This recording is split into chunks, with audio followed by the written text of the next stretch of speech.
All right, what's up, everybody? I wanted to broadcast the North American regionals that happened today, which is day two.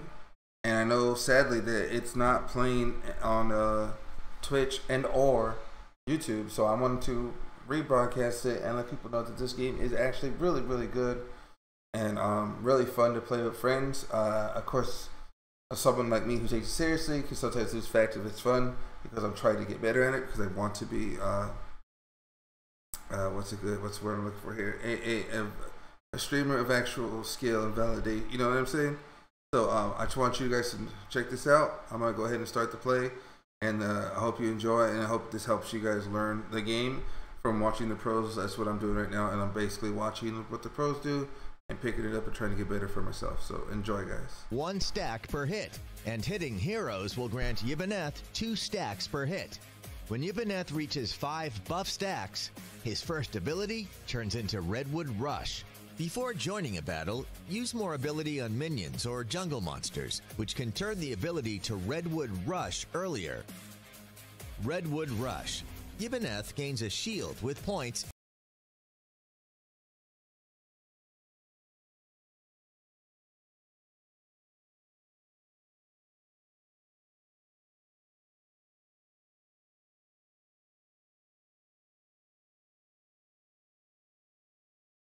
One stack per hit, and hitting heroes will grant Yiboneth 2 stacks per hit. When Yiboneth reaches 5 buff stacks, his first ability turns into Redwood Rush. Before joining a battle, use more ability on minions or jungle monsters, which can turn the ability to Redwood Rush earlier. Redwood Rush. Yiboneth gains a shield with points and charges forward, dealing physical damage and knocking enemies back. Redwood Rush can push the enemies away for a long distance. Therefore, by using Flicker to the enemy's back, Yiboneth can push the enemies to the tower or the teammates. Yiboneth's second ability is Branching Out. Yiboneth deals physical damage to all enemies in an area in front of it and gathers them towards the center. If this ability hits 2 or more enemies at once, enemies take 50% additional damage and are stunned for 1 second. The second ability can grab the enemies together, giving Yiboneth's first ability higher hit rate. You can also better use the first ability following the second ability to deal greater damage. Finally, Yiboneth's ultimate is Nature's Realm. Yiboneth goes into a slumber, gains a shield with points immediately, and creates a zone around itself, reducing the movement speed of enemies inside the zone by 60%. Yiboneth is invincible while in its slumber and summons seeds to strike enemies inside the zone up to 20 times, dealing physical damage. If the seeds hit an enemy hero, Yiboneth is healed for 2% of its max HP. Enemy units are stunned for 1 second if they're hit by seeds 8 times. While using the ultimate, Yiboneth can switch directions to aim at the vulnerable enemies. Don't forget the ultimate can stun the same enemy twice. When you're using Yiboneth, here are some tips you may want to know. 1. Use the first ability on minions or jungle monsters firstly. When the first ability is ready again, use the second and the first ability together to slow down the enemy. Now your first ability should turn into Redwood Rush. Use it again, together with the ultimate, to control the enemy twice. When it's over, your second ability is ready again, and you should be able to end your enemy with Redwood Rush. The sequence: second plus first plus ultimate plus second and first.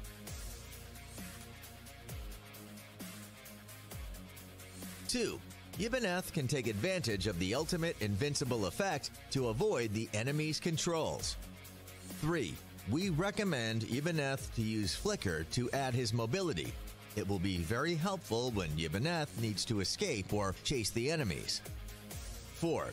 As for how to restrain Yiboneth, the player should be careful at his controls and HP restoring ability. Curse of Death, Tome of the Reaper, and Hero Max's passive ability can restrain Yiboneth's restoring well. Meanwhile, Yiboneth has many control abilities. heroes like Chognar, who can remove all control effects, will be the best choice. Thanks for watching today's Hero Spotlight on Yiboneth. See you on the battlefield.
Falls around me. I'll let my fist do the talking. Welcome to the arena.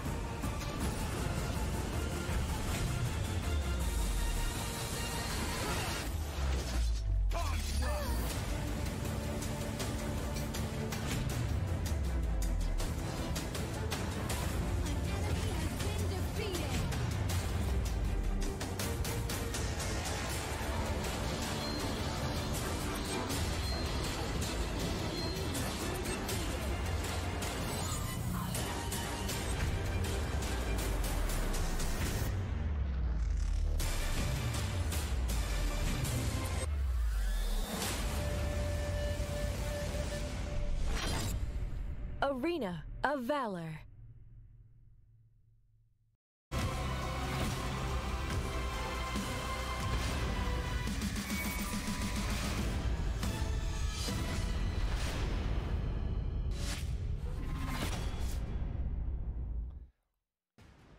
We had Europe show us the action that the side laners provide. We saw the domination of the Latin American junglers, and now the question mark remains, who is going to step up for North America? Hello and welcome back to the Intel Esports Arena for Season 2 of the Valor Series, brought to you by Facebook Gaming. My name is Jump. I'm joined here yet again by Mr. TJ and Invirum. You guys have been on a marathon this weekend, and it's the home stretch. Sui left us. He had to go swim in pools and cast an event in Singapore. And I sign think he was, autographs. I was going to say signing autographs. Signing I feel like autographs signing as well. autographs. That was yeah. the number one thing that he Literally, wanted to do. he flew to Singapore for a signing session, and then there was some other stuff that happened too. A couple other things. Yeah. All right, let's talk a little bit about North America. But first, actually, before we get to that, we've been going, you guys, and giving you some insights on the heroes that have surrounded the meta across all three regions of the Valor series. We've been able to try to give you guys some insight and see what's been developing region to region, what we like to call the meta snapshot. Our hero that we want to talk about now is going to be Ahrim. Ahrim has found a very interesting setup. Not only has the involvement rate varied drastically in different regions, but the win rate has subsequently increased as well. I'm normally a big defender of Europe. Here, they're wrong. And they should feel bad for it, because as you can see in North America and LATAM, Ahrim is insanely powerful. What she has that's insanely powerful is so many engaged tools. First off, of course, the Uncaged, sending that big AoE slow and then stun into the jungle, and then you also have the Snare, which is one of the most devastating single-target lockdown abilities in the game. And I think that these statistics, while statistics can be argued back and forth, you look at the last two heroes that we did with Ahri as well as Omen, it's a little bit more coincidental. It's also very regionalistic of, all right, sometimes they're strong, sometimes they're okay, but Ahrim, don't know if you know this or not, but the more that she used, the more that she wins, which attributes to how powerful this hero really is. And I feel like Ahrim, So her job is to trade for a more high-value target. That is a part of her existence. She soaks up a lot of damage. She trades out perfectly. I mean, because as she's snaring someone, the damage is going to her. You're killing your teammate, guys. It's no fun. The big thing as well is with the lifesteal on those beasts. Oh, she's so sustainable. She literally is not killable during melee, and anytime a team tries to send multiple melee attackers in to kill her, they lose. Well, now that we are in North America, clearly 100 and 100 stands at the pick ban and subsequent win percentage for North America. So let's go ahead and talk about North America as a region and the two matches that we will see today. Drawn to Fame will be taking on Kranis Esports. Following that, Toxic and the rise of momentum that they've been creating for themselves will go up against the number 2 seed Tribe Gaming. That's going to be a sick match. Gonna be a good I'm one. really excited because Tribe has been looking so clean. I berated Beginnings yesterday because he messaged me. He was like, well, we just wanted to have some fun and get the kills. That's why we didn't go for the perfect game. I'm like, you could have had a perfect series. Like, that's never been done before. And he was legitimately like, oh, no. It could have happened. He could have done it. If they can carry that momentum in here, Toxic's going to be in for a rough time. They look so scary, but Toxic they stepped up as well. Oh, yeah. I think it's fair to say, with their win over DTF, and we're going to see here, Toxic definitely have the potential to win this match. All right, well, before we get to that, we have to talk about our first matchup of the day. Getting ahead of ourselves. It is. That's going to be Drawn to Fame versus Kranis. Now, Drawn to Fame, a team that we have seen time and time again. The coin needs to be flipped, or in this sense, I've got an entire thing of coins, because we're going to have to flip them a lot to see if we can match up the probabilities of which team we're going to see show up today. Let's talk a little bit about this roster, specifically with Drawn to Fame. They made a couple changes. They dropped Wasim. They added a player. What are we thinking? I think overall DTF are on the rise. This is a roster that definitely can succeed. They definitely can challenge. They just need to stop making silly decisions. They are a team of some really strong individual players. I'm looking towards Lucifer. I am looking towards his mid lane potential here, and yikes. We see two different sides of yikes. We either see an unreal side laner, super dominant, pull out some sick plays, or not. And if he can go off in the early game, he can help carry his team here. For me, it's all about Yikes' voice inflections. It's either yikes or it's yikes. Yikes. One of the two. Let's talk about their opponent in Kranis Esports. This is a team that, while we said have also made themselves changes, you can see Beast being in the starting lineup, have a lot of puzzle pieces to put together before we can see a complete package. Yesterday, they got bodied by ALG. There's no nice way to say it. Unfortunately, well, hopefully that was a learning experience. Hopefully you come out of that and you say, okay, here's what just went wrong because we just had it picked apart by one of the best teams in the world with an Alistar. Look. I have to say, though, they've done something that not a lot of... They took like 20 kills against ALG. I know that sounds like a ridiculous... It's because ALG took like 40 kills. Yes, it was... But still, like, nobody else has done that. 42 to 40, or 42 to 21 kills. Yeah. That's a lot of kills into one game, guys. That's a lot. And I think it's reflective of the fact that though Kranis are currently towards the bottom of the leaderboard here in North America, they're definitely one of the teams we're watching as a team that could grow over the course of the season and become one of the top teams on that leaderboard as we get on. Well, now in Virum, since this is your home, turf, and TJ finds himself a guest on the North American portion of this broadcast, I will not let you go first. It's actually still going to be TJ's turn to go first. TJ, Drawn to Fame, Kranis Esports. What do you think? I think it's going to be Drawn to Fame, and I'm going to say 2-0. Like I said, I want to believe in Kranis, but I'm being realistic. Yeah, I think Drawn to Fame has the better roster going into this. While they've had some issues with consistency, I still think they're the better team. Well, is Drawn to Fame going to show up, or will Kranis Esports increase the cranial intelligence to pull themselves out some wins here in our set? Drawn to Fame will find themselves on the blue side. Kranis will find themselves on the red. We've seen the trends develop over in North America. What do we expect to see today? Well, looking towards not Kriknak as the first ban. This is not a trend that has any sort of bearing. We have seen a lot of Kriknak in NA. The assassin jungles have definitely been a thing, seen in EU and NA particularly. However, Mina makes a whole lot more sense. Now, we also have to consider this RM. We just talked about her and her prevalence in everything that has to do with North America. Drawn to Fame and Kranis, however, have not prioritized themselves in the draft.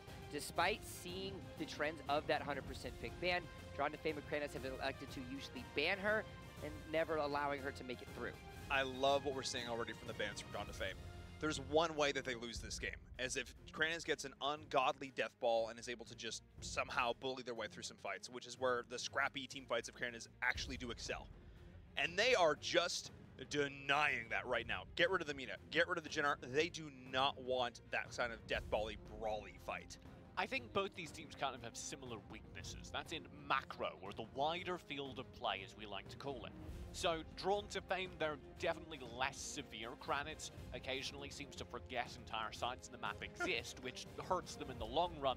Drawn to Fame occasionally just makes some really silly decisions and neglects to take team fights or contest objectives. Hopefully, this can be a chance for both teams to experiment a bit more with split pushing and map control. So that's the point that I kind of wanted to draw into as well. Drawn to Fame excels when they're playing more skirmish style compositions or when they're going against those compositions. Mina, Alice, as well as Jinnar now completely eradicate that from the board. If Pura becomes the last ban here, will Drawn to Fame select a first pick Aram? They could also select a first pick Yubenneth. They could, yes, you're right. They could also select a first pick Violet.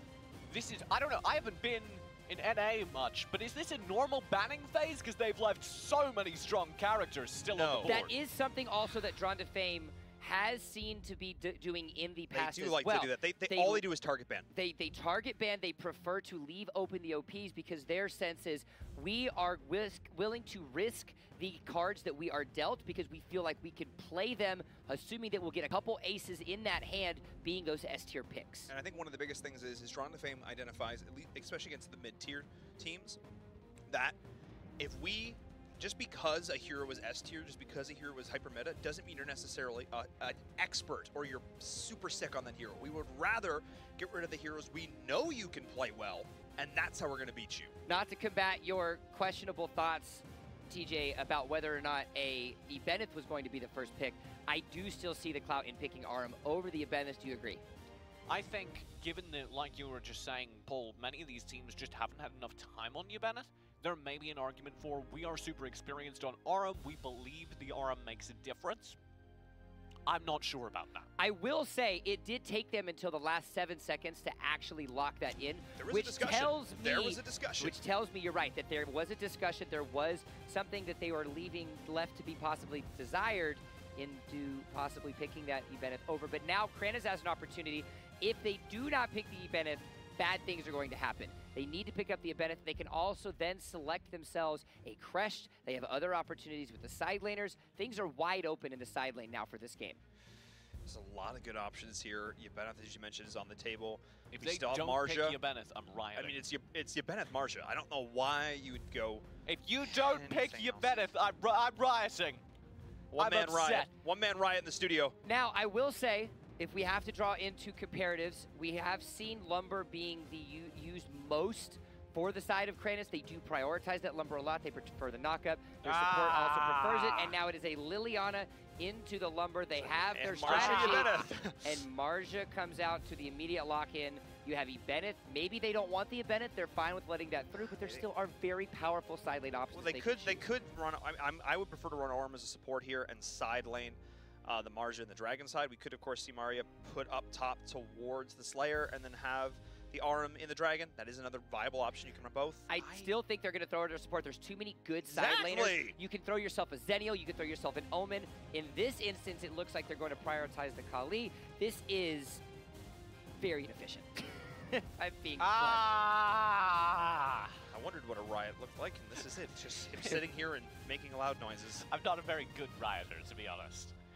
However, the picks have come through, and like you were saying, it's inefficient. There already is a Liliana locked in for Kranis. That means they're not going to pick Kali, because why would they pick Kali? They already have a mage. So instead of picking Kali, you spend that time to draft literally anything else.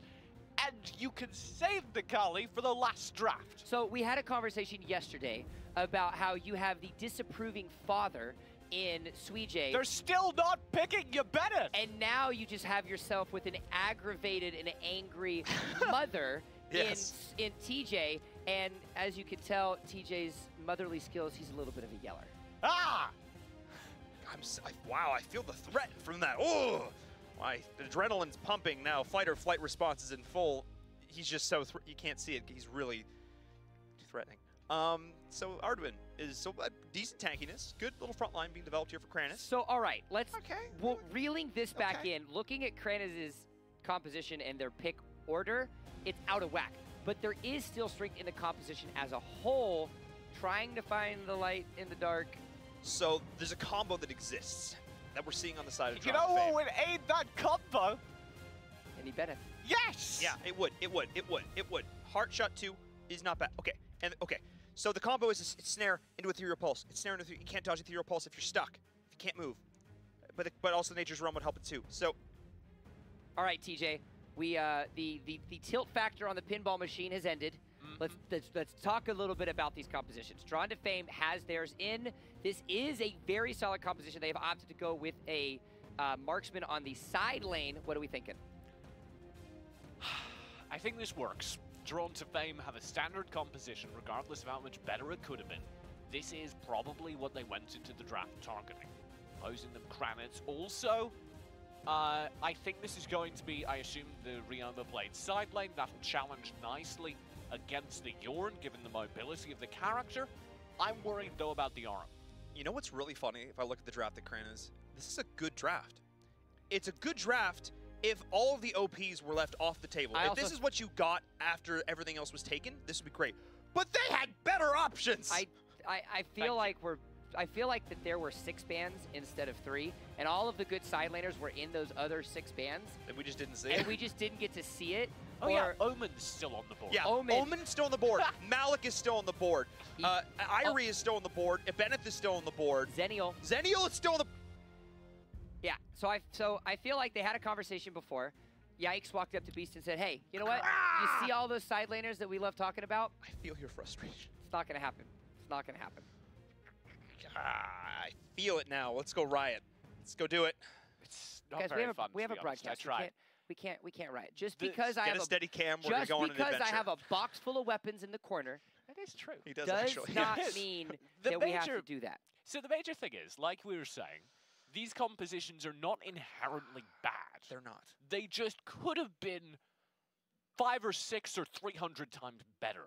So I'm kind of frustrated more. But here's the thing. Because they're both not as good as they could have been, they're about equal. TTF still is the stronger comp, though. Well, just as we have been given the gift of no side laners, we are a lot more charitable. We are a lot more forthcoming. Therefore, we've got more giveaways for you, both in Europe, Latin America, and North America. We can pull those up. You guys can see. You're welcome. Happy birthday.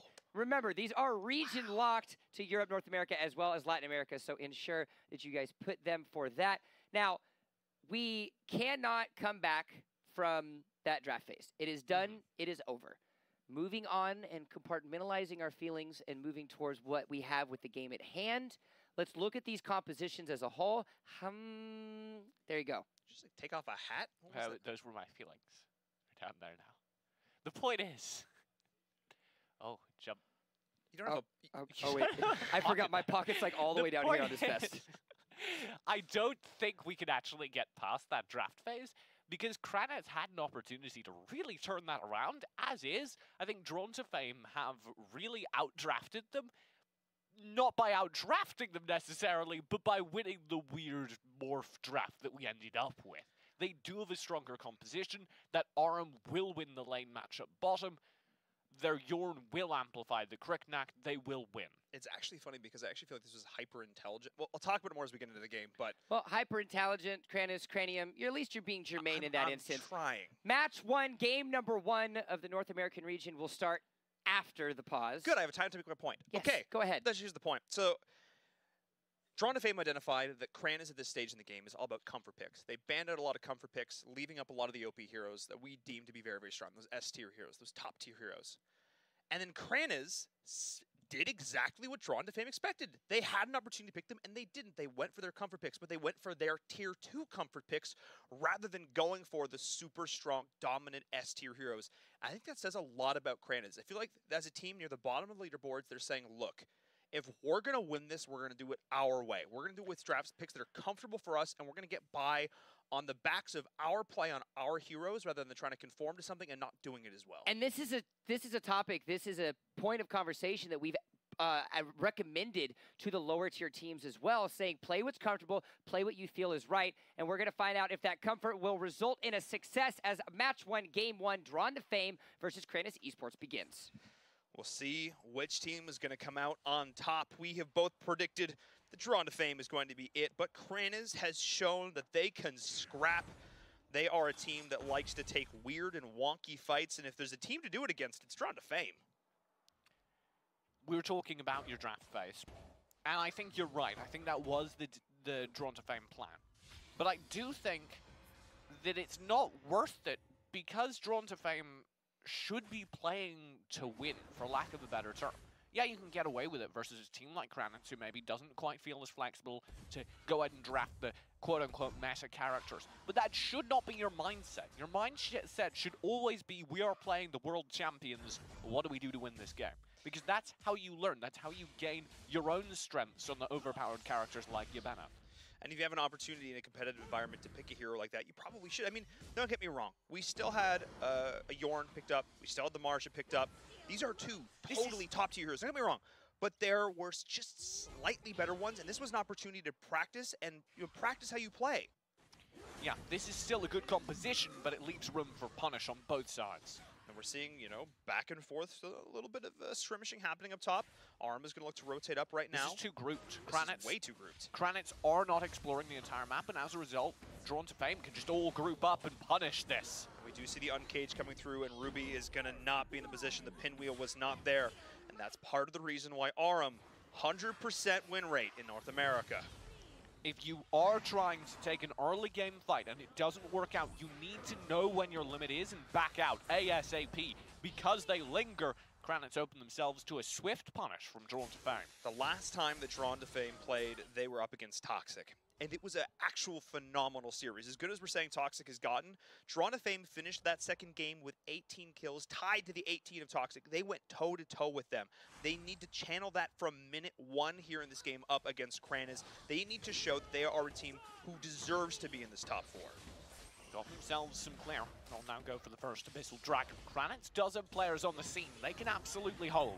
They can contest this. They have a decent amount of tankiness. I'm watching the flank right now as Beast and Crew are coming in, but Doze and Zune are going to be the ones to initiate. Nice stun there from Zune going in, but they've leashed the Dragon. Zoom is going to be pushing that back all the while. The Dragon is going to leash. Can they secure it? And yes, they do. That's actually the pickup there. The steal from Kranis. Drawn to Fame had no respect for Kranitz there. They just took that Abyssal Dragon while surrounded by Kranitz members. I cannot imagine how they thought that was going to turn out any other way. Also want to make a note that we have Zune and Zoom, and that is going to be really confusing as this game progresses. One of them is an obsolete music platform, and the other one is what I do on the way to the studio. Woohoo! Zoom right on through, and hope your Uber driver isn't crazy. Have had really good drivers so far. That's excellent. That is surprising in LA. 5 stars. 5 stars. You know who else needs to drive their way to success right now? It's Kranis. They need to build off the momentum. They need to ride this through to a win right now, because if they allow Drawn to Fame to get ahead in the early with how they can scale in the late game right now, when you have the Kali, when you have the Yorn, that is not something you want to deal with. So Kranitz need to do this. Press forth early. Find map control early. We talked about macro. This is an opportunity to display a new level of it. Force Drawn to Fame to play passive within their own jungle and constantly contest major objectives. Thus far, Kranitz do exactly that, and well, the results speak for themselves. They find Zoom right now, perfectly timed CC with the Earth Splitter coming up with the reinitiation from Lucifer on the flank. Nicely done. And Zoom doing what he does best, tanking on that arm. We do see Ryoma potentially finding some friends there in the middle, but all the teams and players rotating together. Yikes should not scare back a full squad like that. You are ahead. He does not do enough damage. Kranitz should have found 2 kills in that engagement. Instead, they back up, not giving up anything at least. But one thing I'm actually relatively impressed is Kranis is doing a much better job in the 4-1 right now. They are getting some decent value, and Ryoma has been split pushing, splits open well. Yikes is going to be the target. Nice pickup there, actually, from Beast, formerly of Allegiance, and Doze as well, soaking up that Ethereal Pulse is exactly what these tanks are supposed to be doing. I like what I'm seeing from Kranis right now. This absolutely looks like a team that's gone back and looked over where their failings are. They're very, very good at focusing these major objectives right now, and that's what they need to be doing, building up that gold lead, Now, if you want to take it to the next step, after you get this Abyssal, turn it into pressure on the tower. Make sure you're not losing any of these lanes. And indeed, given the gold lead, you should be able to win some of the fights necessary to take early game map control. We are seeing the attempted additional map control right now. They've stayed as 4, though, very long right now. The mid has been left uncontested. Zoom is going to dodge the ear splitter right there. Doe's going as well. And we are seeing a big overcommittal to accomplish a whole lot of nothing. This is where Kran is. This is the same mistake we've seen before. They need to be splitting. Why is Lindis not in the jungle? Beast, I was going to give credit to him for why we're seeing better play. He's finally going back, but it is late. Yeah, there's been a lot of standing gold, and that's going to be punished as Drawn to Fame push forth on the top side of the map. Yikes gets dropped low. Ruby defends well, but they are taking away the jungle that should have gone to the Lindis, a beast. We could have seen some additional invades there. Kranaz, they tried to... Normally, we see these bush ganks. That should happen at like the 14 to 16 minute mark. That should not be happening at 5 minutes into the game. They are doing a great job of taking these map objectives, like you said, but they need to be doing more in the downtime, in the interim. Yeah, look at how grouped Kranaz are as a full roster. Your roaming squad should be Beast and Doze, maybe. Ra should be staying in mid, getting up the wave clear, getting map control, finding pressure. I really don't agree with the overall way that they're going about controlling this map. Yeah, I agree. I mean, they are, at least the Ryoma is doing pretty well. We're going to see a fight probably break out here. The major thing is, I don't agree with the way Kranaz are doing it, but Drawn to Fame aren't punishing. No, very they're similar to the draft phase in that way. Why is there nobody mid? Why are all 8 of us in the bot lane right now around this dragon? I know it spawns in 30 seconds, but this could have been great. Kali can chunk towers. She has the auto attacks. Notice that the enemy team is grouped, your response needs to be to spread out and threaten as many other places as possible. Take advantage of where they're not where they are. Instead, Drawn to Fame are trying to pick a fight with a team that's ahead of them right now rather than split pushing, stealing jungle, a lot of things that they need to be doing. Drawn to Fame needs to step up their macro play right now, show the roster we saw against Toxic. Kranaz are wasting time, though. They just stall out near the dragon. They lose a player up top. Now things look terrible. There's the snare going in, but able to survive through it. The heart shot as well, trying to follow up, and beautiful hold there as you see Zoom look to re-engage onto Zoom. There's the stun, the follow-up on the Rend, and that is going to be a beautiful pickup from Kranaz. Top lane tower will stand for a moment. It'll be picked up immediately afterwards, but Kranaz win the fight around Abyssal and should be able to grab it. They pick up a kill. Ryoma trades as well up top. Marja, again, one of those top-tier side laners. We're showing the value of that here. Oh, no! Oh, that could have been so bad. Oh, if that dragon had reset, Kranaz would have lost everything they just earned. They've actually done that once before, but we are seeing Drawn to Fame pulling in some more jungle aggression of their own up top. I like this decision now.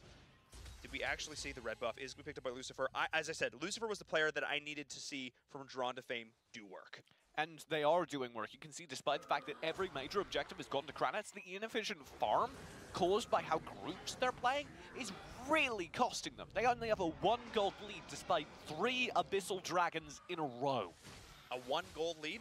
Or 1k gold lead. It's not even that. It's fine. It's so close, TJ. This 1 gold is all that separates them here. Well, you don't know how many games there are in a series, so objectively, we're both bad. Okay, I kind of deserve that. Drawn to Fame now. I love the fact that they are prioritizing pushing in onto this Slayer lane here as well. They've realized that they've been not having so much success around the Dragons. They're going to get value elsewhere, punishing this Ryoma up against the Marja. The fight is breaking out, and both sides simultaneously. Nice pick up there onto Waya in the bottom. But now they want to try and continue this. They need to be a big fight here as Hikes is standing strong, though, in the midst of all the enemies. Yikes on the flank here as well. And Zune and crew going in. Beautiful snare. Look at the damage from the Aram. They're ripping their own teammate apart. Is finally Drawn to Fame is finding success. The second that Aram shows up, it drop. finds value, and Yikes comes through as well as a chase. Woo! Beast barely survives. Beast being a beast in that scenario, finally surviving. I mean, that was some really good play from Kranaz there for just a little bit to hold on. They took a tower on the bottom, they picked up a kill, but Drawn to Fame traded positive.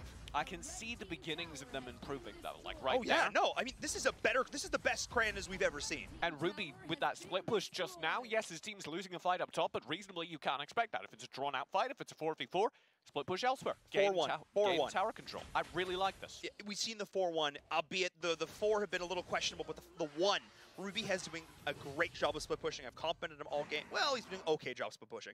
He's better than before. TJ, don't give me the face. Better than before. All right. Yeah, he was laning against Marja, to be fair. That is Yeah. very, very difficult But to he's win. relatively farmed. He's got 60 gold. He's the most farmed. He's the most farmed in the game, TJ. That begins to be a bad sign at a certain point. Look, But Yes. that should be leveraged into fights from now on, as we've kind of gotten past the laning phase. This objective needs to go in favor of Kranitz in order for them to stay in the game, because they're behind about 2k gold right now. Uh-oh, that's the drone drop. Yikes, doing a ton of initial damage. You talk about how Kranitz needs to get this key Missile Dragon here. That's a waste of snare. That is definitely... Oh, actually, it is a waste of snare because he's able to survive and turn on that, finding a massive Earth Splitter. No! Drawn to Fame, debating themselves in that fight, and Doe survives. Don't spend your ultimate on the other team's tank. I don't understand why teams keep doing this. It is obviously the big rock man. You are not going to find value unless you instantly burn through him and then have follow-up. They weren't able to do that, and instead they put themselves all into a choke, which meant that he was able to turn around and get a great 4-man ult. The kill was able to go out onto Zoom. You're going to try and see a snipe. We are going to see the snipe there. Nicely done. Ruby survives, and now Lucifer is in the midst of everybody. Bye, Lucifer. I mean, he stole the Dark Blessing. Oh, what a beast. That was rude. That was so rude. Oh, that was dirty. Up top, though, we're also having a fight as Liliana and Marge are battling it out, pushing on the high ground all the while. We actually saw some sick split pushing there, as that is going... There we go. Finding ourselves back in the mid right now. As I like to say, at least Kranitz is keeping up the pressure. Kranitz will be regaining control and beginning to work their way forward. Unfortunately, they don't have great awareness of where they need to be. This is like the little things. That minion wave, if it's not there in mid, don't be wasting your time hovering. Spend that time gaining jungle, spend that time threatening a few things, gaining an understanding of where Drawn to Fame are. Even if there aren't any objectives you'd like to contest right now, gaining knowledge of where Drawn to Fame are playing on the map is a really, really valid use of your time. So one of the things we've been criticizing both of these teams so far is, again, not useful uses of time. We're seeing a fight breaking out up top, though, as we are seeing Ruby going to be the target here once again. Now, this is where Drawn to Fame needs to continue building this momentum. They're ahead only 1k gold. However, let's talk about the future. We've seen them have some inefficiencies now. What do both of these teams need to do to find success here in this now mid and late game? Well, I'm paying attention to the Liliana scaling. That's going to be a potential source of major damage. Arduin and Lumber, Doze and Zune are also going to, if they succeed, get to a point where they're very difficult to kill. And I'd look for them to be a counter to Yikes on his engages. He is going to fall off. The downside, though, is you have Wire on the Yorn, and he is going to be terrifying if we go late. If we go late, we do see a very split fight now as both teams are trying to secure themselves a key kill in the backline. We are seeing Kranitz picking it up, and Marja does not secure the Ryoma through all this. Ruby actually lived, and now the Ghost Walk is being burned to try and get out right now. Ra is there. Can Hikes trade? He cannot. Excellent chase by Zune. And Ruby using his lifesteal, especially on that Wailing Blade or Spectral Ire, just to stay alive that entire time, despite starting that fight at about the same HP he ended. So very, very well played by Kranitz to understand how to split that fight, how to save their tower despite it having literally no HP. They get the kills necessary to continue pressing forward. I'd like to see them convert this into more than just control, though. They need to start getting some more towers right now. Kranitz has only actually taken 2 towers. I scrapped it. Has only taken 1 tower so far this game. Ryoma's going to be able to split push right now. Finally left uncontested in his own lane. I may have spoken too soon because Ruby instead, Yikes knew exactly where he was going to be. And Ruby is just going to lose.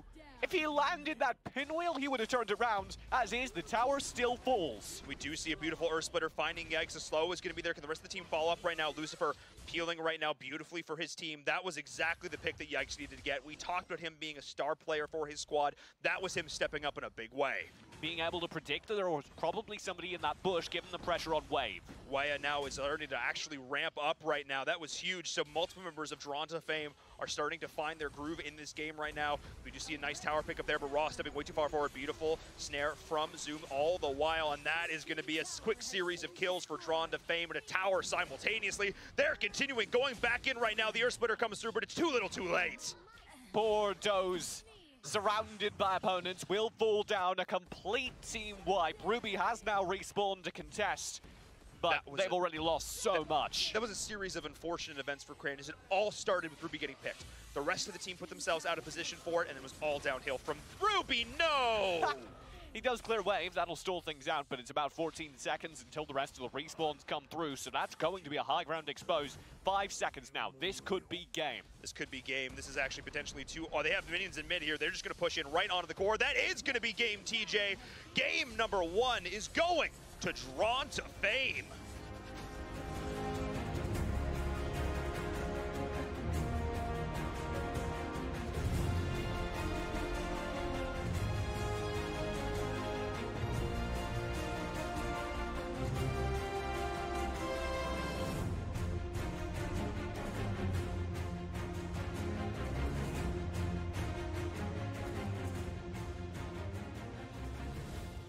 Drawn to Fame decided to fight today, and it was a back and forth, but they still came away with the Game 1 victory over their enemy. Welcome back to the desk. My name is Jump. Of course, I've got TJ and Enverum, familiar faces that you have seen throughout the entirety of today. If you forgot who they are, shame on you. Yeah, that was a good game.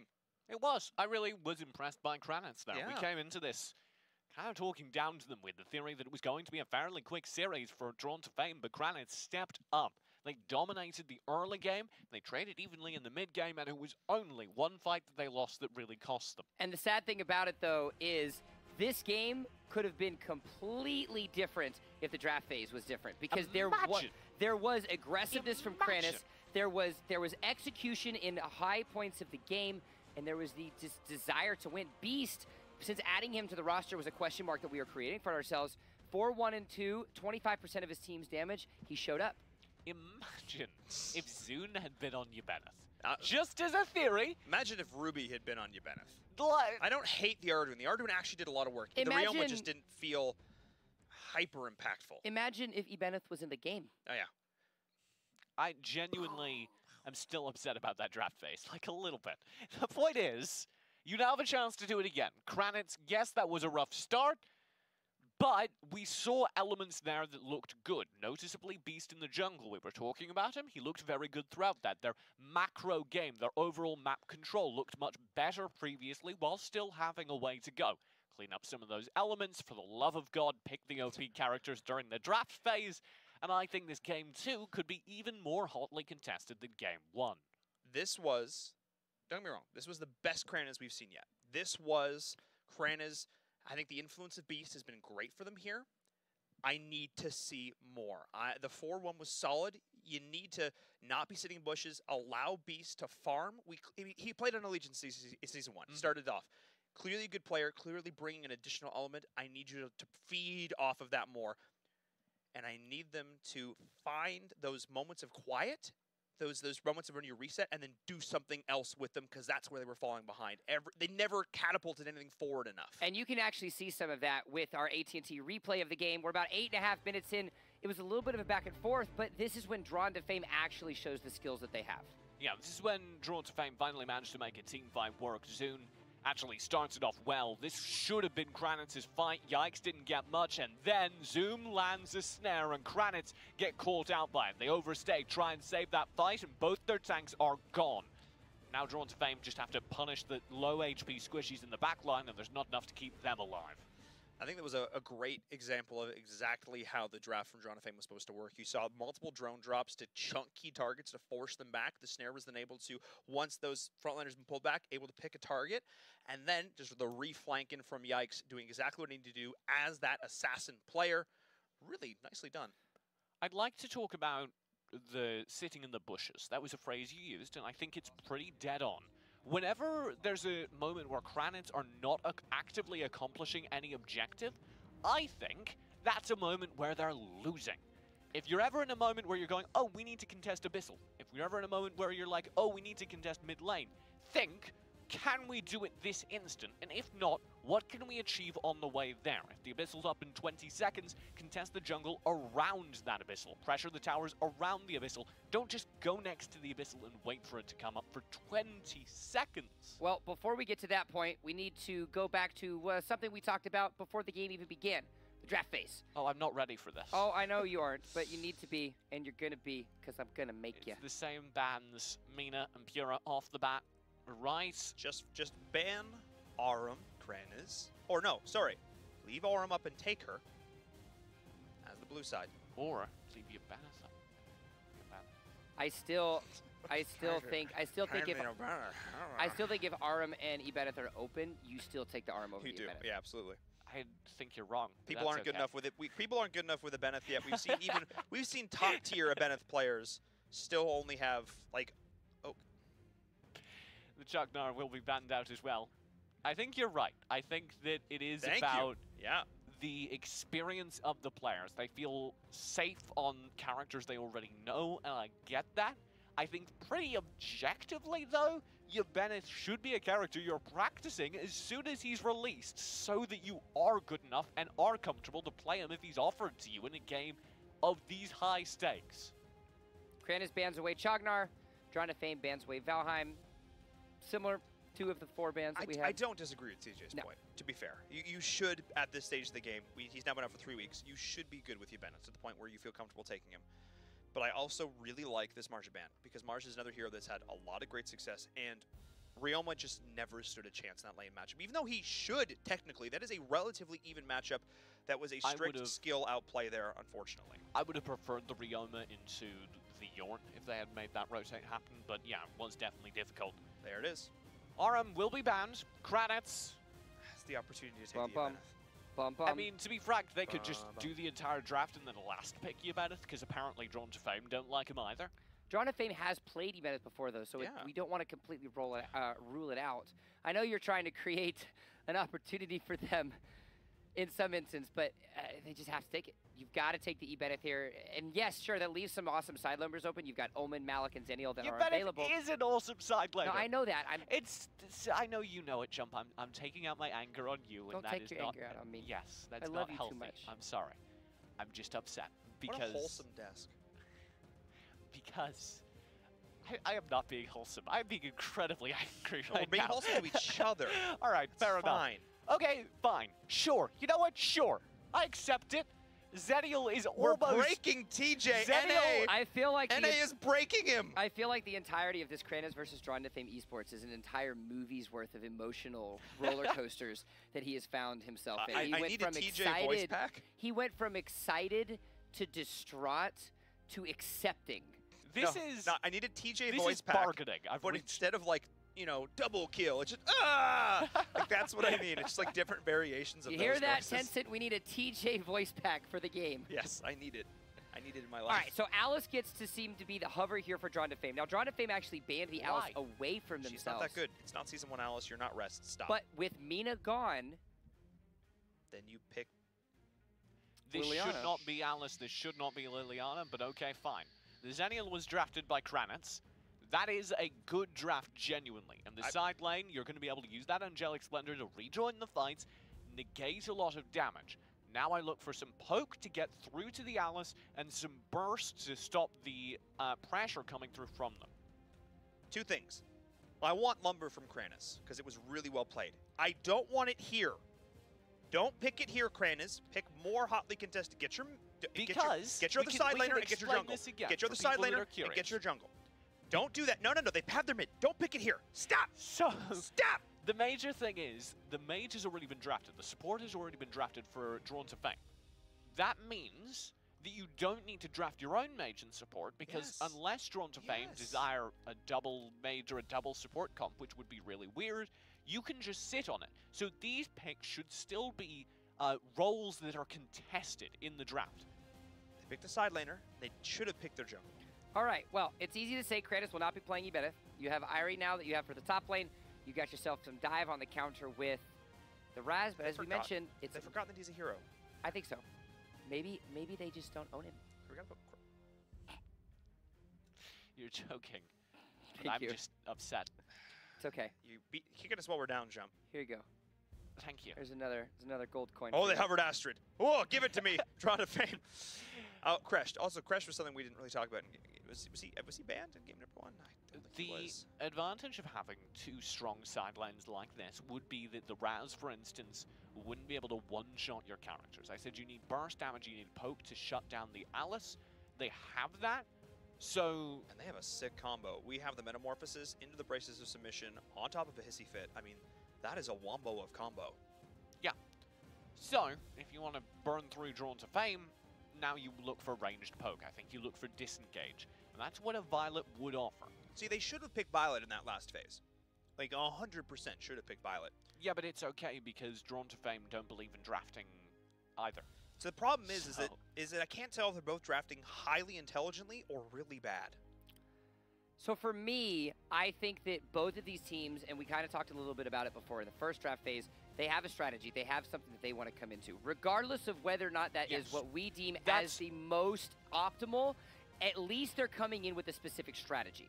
That's very much what's going on. Both these teams have an ideal draft that they're aiming for, and they don't really intersect. But in what world does an ideal draft include two Slayer laners? But in this instance, okay. Well, at least they've got a Grak, so I'm on board. Oh, right. Well, now we have devolved What is this draft? into... So if you're trying game to... one, Grak Kranis, is- no! You're all right. Grak into Alice is really fun. No. Because you can pull the Alice out repeatedly. You can constantly shut down a squishy backline support. It also works very, very well, surprisingly, against a Crash. Because if you Metamorphosis and the Grak World Devours, the Crash goes nowhere. Morin, I actually really want Morin here. Please pick Morin because the Wombo combo potential is great. Sorry to interrupt you, sorry, but I want Morin. Please, Yikes. Pick it. Pick the Morin because the Magnetic Storm on top of this incredible Wombo combo. Darn. We'll go Lindis instead. If there's anything that we have gained to notice knowledge-wise for this draft, it doesn't matter what we want, it doesn't matter what the meta wants, it doesn't matter what the world wants. Just like you have all of these coins that you want, you're not actually going to get them. They're not even chocolate coins, so they're actually that's kind of lame. Yeah, seriously. They're just like plastic. Got a treasure chest All on right. one side. We need to talk. First, you reveal to the audience that we are on a 10-foot platform by watching my cheese fall. And now you're revealing to them that I have fake gold coins. I'm just saying you're a fraud. This second game will be very interesting for me because this is an opportunity for Kranitz to really take it a step up. I want to see the Violet really perform, and I want to see... I just love this, that he just went right through it jump. He just kept, he didn't even stop. There was not even a thought in his head. Wow. Continue. I want to see the CC potential of the Grak and the Raz really work well to shut down the front lines opposing them here from Drawn to Fame. Those are great points. All right. And I agree. Well, while we figure out whether or not Drawn to Fame, or rather, whether or not Krannis will have more success with Crack than Mr. TJ in solo queue, we want to remind you guys about the website that we have available. ValorSeriesEsports.com gives you everything that you need to know about the Valor Series, from schedule, standings, details, reports, video content, and even lessons on how not to play Grak in solo queue by It's TJ just my himself. stream. It's just a link to my stream. It is indeed. But we are going to find ourselves into game. Krannis Esports finds themselves down a game against Drawn to Fame, and the question will become, what will they do when they're not playing the meta? Let's find out. Down a game to Drawn to Fame. Thank you very much, Jump, to start that off. Back against the wall. As you said, Krannis Esports needs to rally right now. And they've got a decent composition. Oh! Okay. Give me Grak. Oh, it's Pirate Grak as well. So But where's their follow-up stun, other than Malleus, which Ruby didn't take, so they literally couldn't get a kill. The big thing about Grak is once he gets level 4, they'll have World Devour. And World Devour almost guarantees a pick on anyone he hooks, provided Beast is there for follow-up, provided Ra is there for follow-up. So what I actually want is I actually want Doze behind Ra, which is a weird situation. I actually want him to pull it so that we can actually get the punch to uppercut him back under the tower. So I actually need Ra to be in front of Doze. Grak positioning is weird like that, because sometimes you do want what is called back tanking, which is generally a derogatory term because you're standing behind your team and not hooks, capping, zoom, providing accurate tank play. So for me, I want to see how the Grak plays overall throughout the series, and whether or not he's able to manage the kind of difficult positioning on the character about knowing when you need to be back to pull people well behind your team's lines, and when you want to be in the front to properly tank fights. We'll see how Doze plays this out here. Obviously, knowing when he needs to be where is the biggest, I would say the hardest thing about any support, because Grak truly is a support in the situation. We're looking for hooks again in the mid lane here. We have he's finding it once again onto Zoom, but again, there's just no follow-up. So Doze actually is going to take more damage than he dealt through all of this, which I think is kind of funny, to be honest. He'll be able to back up, though. Grak's a big, tanky boy. That means he's got all the HP in the world in this support role. You just got to play it carefully. Be aware of the invades coming through and perhaps punish low HP characters who linger too long. We had a predictive spin onto Wonder Woman, who's now fighting up against Zune right now. Hikes on the flank. The Seagull did end up going through, but we have Drawn to Fame, actually, despite some low HP bars. Starting off, this Dragon Zoom should not be the one tanking this right now. Does, of course, have the AoE shield and the friendship, but Beast is not going to look to contest this, which is a free Dragon to Drawn to Fame. Drawn to Fame now build their gold lead significantly off the back of that. In this early game, that's going to make a big difference. Ooh, Nice dodge with the shadow there from Zune, though. You're right, though. It is going to make a big difference, so we need to watch for that moving forward. But another thing I want to watch is how both of these junglers are playing out this early game. We see it fairly even right now, but already Yikes is up 2 levels over Beast. Yeah, and that makes a major difference, especially given that Beast is going to be a later activation. Yikes on the Lindis is pretty instantly terrifying. Beast needs to wait until they get a little bit, maybe the Cloud Sanctity coming through their 3rd or 4th item. One of the other things that's very different about this early game is the fact that neither team is really looking for these hyper-aggressive invades. Not really how the draft from Kranis is going to function this time around, but we are seeing a hard committal now from John DeFame. They're going to follow up actually with the Metamorphosis. Nice stun onto Beast. He is the target, the hook as well to try and get a counter kill there. And we do find that, but a kill onto the oh-so-critical Beast. That's exactly what John DeFame wanted. But we see a demonstration of the potential of this pick comp. This is why I love Grak, and I will always talk up the Grak. Because they're able to land the hook, because they're able to pull Lucifer in, they have a guaranteed kill. There is almost nothing even a high-mobility character like Liliana can do about it. Very difficult. Nice dodge there from Ruby. We do see Hikes kind of up the creek. Well, the creek is the river, and he is in some trouble right now, but luckily Wonder Woman is just so tanky. He had a paddle. He did have a paddle, and a canoe, apparently. Worked out. He was able to get away as the pressure came through. Now the emphasis will Or shift. sitting in bushes when there are jungle minions to be farmed. Yikes, get on it! Yeah, now the emphasis will shift, I think, to DTF. Like you said, Drawn to Fame never properly understands, just like Granite, when they should be doing other things. There's a lot of time spent gathered around waiting for a set strat. This is something that happens on teams with weaker shot calling. You should always have someone saying, okay, here's what we're doing next, and it should be something you can immediately accomplish. That was a bit of miscommunication that the lasso came through, but because Zuman actually landed the stun as well, they missed that. That could have been a kill there. If Hikes had been able to land that, that is the counter synergy, and you're absolutely right. We have to watch to what these teams are doing when it comes to the shot calling. We're seeing a little bit of it here, not communicating cooldowns, not communicating targets, and it's costing Drawn to Fame. They're still ahead over Kranis right now, but that's because as many mistakes as Drawn to Fame is making, Kranis is just making a little bit more. Now Drawn to Fame try and push forward and successfully do take away a little bit of jungle. There we go. I'd like to talk about this Grak build. Right off the bat, he builds War Boots. Definitely looking to be a little bit more aggressive than I typically am in my own build, and that's interesting. It is interesting, especially because he needs to play a little more defense considering the sheer pressure that is coming through right now from Drawn to Fame, taking the tower, almost getting a couple kills. Again, if Wonder Woman had been on the same page there, hitting that lasso, that absolutely would have been a kill. At least getting some split pressure, though, up in the top lane. Ruby finding a tower here. Needs to get out, though.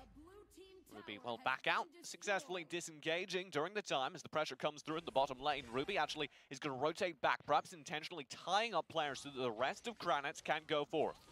So watch for Kranis to try and get a pick here. There we go. There's the hook. The hissy fit, though. The nice brace of submission to disengage the speed boost as well. But we have Zune trying to re-engage with the nice shadow there, though. Good defense. Stunning him out with the sunshine. Zune completely stalls the chase. That was exactly what he needed to do right there. Alice, a hero who has had strong success in Season 1, not really finding it so much here. The nerf on the hissy fit, of course, can be doing that additional magic damage to everyone else in that. So that's the Wombo combo that I said I was looking for in the draft that I'm looking for now. It is the Metamorphosis into the Braces of Submission and that hissy fit. If they can execute that with all the additional damage coming through, they are going to be able to erase Kranis. If we have a moment, I'd like to take a look at this gold chart, because you can see right off the bat, with a few brief interruptions, it's been dominant now in favor of Drawn to Fame. They've been really looking solid here. Oh, beautiful predictive Metamorphosis from Waya there. That was exactly what they needed to do. And that was actually their first tower being taken. Irie is split pushing all the while, but Drawn to Fame moving his forward, getting this key objective. Nice hook though onto the tower. Zoom is going to be the target. The World Devourer's there as well. Rock coming through, but in the meantime, Drawn to Fame finds another. The pressure around the side is devastating, and again they lose Beast. Beast cannot be the target. He's being sniped out beautifully. Great prioritization there from Drawn to Fame, but where's the PO? They're so focused on killing an Alice that they're letting their jungler die. Yeah, and that I think is actually partially Beast's fault. I hate to put it on him, but you have the Grak playing the front line. You should be aware of where you're vulnerable, and you certainly shouldn't be standing where he was completely undefended. We do see a really nice pick, though, finding Raw all the while. Lucifer is able to walk away, and Grit the Dragon is there. Oh, no, we are now only seeing Ruby coming in. That is the first Angelic Splendor, and it does nothing. He actually walks to his own demise. I am in awe of that team fight from Drawn to Fame. because it was so sloppy. And they still made it work. Lucifer knew exactly how he could push his limits. He was able to back off despite being low HP, return, steal the dragon, and then press forward and find yet more value. Again, it's the team that makes less mistakes right now. Really what we're watching for here. Yeah, we're seeing some nice little individual moments, but really it's just that Crane I'm is... going to need an Excel sheet. We're gonna need an Excel sheet. Yeah, we're going to tally these up a little bit more. That was mean. But I'm really kind of questioning of the overall macro play of both teams. Because to be fair, Drawn to Fame has definitely tightened up their play, but I'm still not seeing nearly as much aggression as I would like to be seeing. Like right now, when they're all grouped, this should be an opportunity for an easy pick. Instead, they're backing up, clearing jungle. You already have such a significant gold lead, it literally does not matter. Worry about wave, worry about major objectives. Don't be spending this time sitting waiting for picks. Especially because Linda's her late game scaling is okay, but it's not stellar. They do have the Liliana, etc. But right now we're seeing another fight breaking out in the bottom. Hikes up against Zune. Oh, slightly mistiming that, of course, the lasso. If you have more HP... This fight doesn't matter. In fact, I would say Drawn to Fame, having seen 3 people in the bottom lane, they should have just gone for Darkslayer. Yeah. If you're Wonder Woman, if your split lane gets caught out, but is surviving fine... Because it's Wonder Woman. But your decision should be, okay, that's Wonder Woman. We know she'll survive, or at the very least, she'll die in a very, very long time, and she's seen enough people that we know they're not near our objective. You should then take the objective. We are now seeing them go to reinitiate. Doze is the target. Zune is in the back with a nice 3-man Ryu, but the Grak is already dead. Lucifer with the essence of the wind is going to be able to escape. Zoom is there as well. The nice shield, the speed boost, and Ruby is coming in way too late. Where was the Angelic Splendor? Not where it needed to be, and now Ruby's the target. The great flank from Waya on the back. Ruby is going to drop. Ra is trying to make this happen, but Waya is chipping the team apart. Ra maybe will get a kill? No! And this is where I kind of question some of the setup. But it's all right. They got the team fight. They have 10 seconds before respawns. This should be game. They do have one lone little catapult coming in here, chugging the way towards the core. Waya is intentionally going to be tanking this to allow the minion to survive. Doze needs to kill this minion with all his might. They're trying to keep him alive. Yes! Get on the core. Doze is there. The minions are following up. Zune is going to be the additional target. The Ryu sending every single member. He's going to drop right now, and the key damage dealer is alive, but that did kill the minion wave, which means they can hold on. Imagine if they'd made that push with the Darkslayer, which they intelligently picked up when their Wonder Woman saw the isolated players. Oh, wow. That would have been... They would have won the video game. Yeah, we wouldn't be so... Oh. Awkward. I'm being mean. I'm sorry. The point is, there's a lot that can be improved for Drawn to Fame, and frankly, I'm being so mean because these players are so experienced. They're good players, and that's part of Yes. the thing is we want to see the NA region as a whole grow and continue, and we know that this team has so much potential. They have experienced players. They have great mechanics. Oftentimes, we just need to see the overall team play rise up and meet that with them. Kranaz had a better showing here in game number 1, but they are now at a point where if they can pick one good team fight, they actually have an opportunity to try and come back here. It will be rough, especially with that Abyssal Dragon picked up. Yikes, of course, getting that Dark Blessing buff, which will reset his HP to about 1/3 if he receives a killing blow. So watch for that to be a factor here. But we're just seeing Yikes farm, reset, farm, reset, farm. This could be a dragon. This could be all 3 waves crash.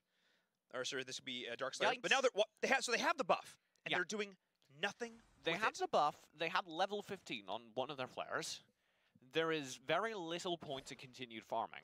I'd like to see them playing aggressively and managing minion waves. Instead, they're giving time for Kranitz to clear these waves, and they're waiting for Kranitz to overstep their bounds. Which they won't do, because why would you walk into a team with a buff?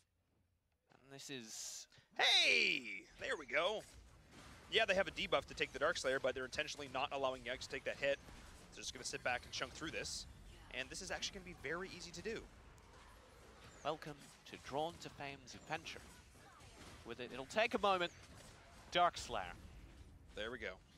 Right as the other buff is about to end, they're going to have this one here. Well, They're they've gonna have lost the Drake. the Abyssal buff, Now but they they have. now have the Drake, and the summoning of the Drake should guarantee them a fight. Well, we can see a massive World Devourer here. That's going to be the fight that maybe Kranaz can look to win, but we do have Doze being the target. Oh, pulled that right back in with the lasso. the Devil's Chain meets the Lasso of Truth, and Hikes actually finds himself up a creek right now. Once again, this time though, I don't think he's going to be able to get out. There's the Malleus as well. Yex is the back. The Drake is going to be there. Nice engage from Rob. He's putting himself way too far out of position, and that is going to be the additional push coming through from Drawn to Fame. They survive, sustain through all this, only losing there at One Room, and the high ground tower is going to fall. Ruby's going to be the next target, and we do have that Hissy fit down, creating space here as they dive onto the core. The final shot there from Liliana, and that finally is going to be GG. Drawn to Fame have the minions, they have the wave, they have the damage. They're also hitting the. Oh no, Lucifer falls.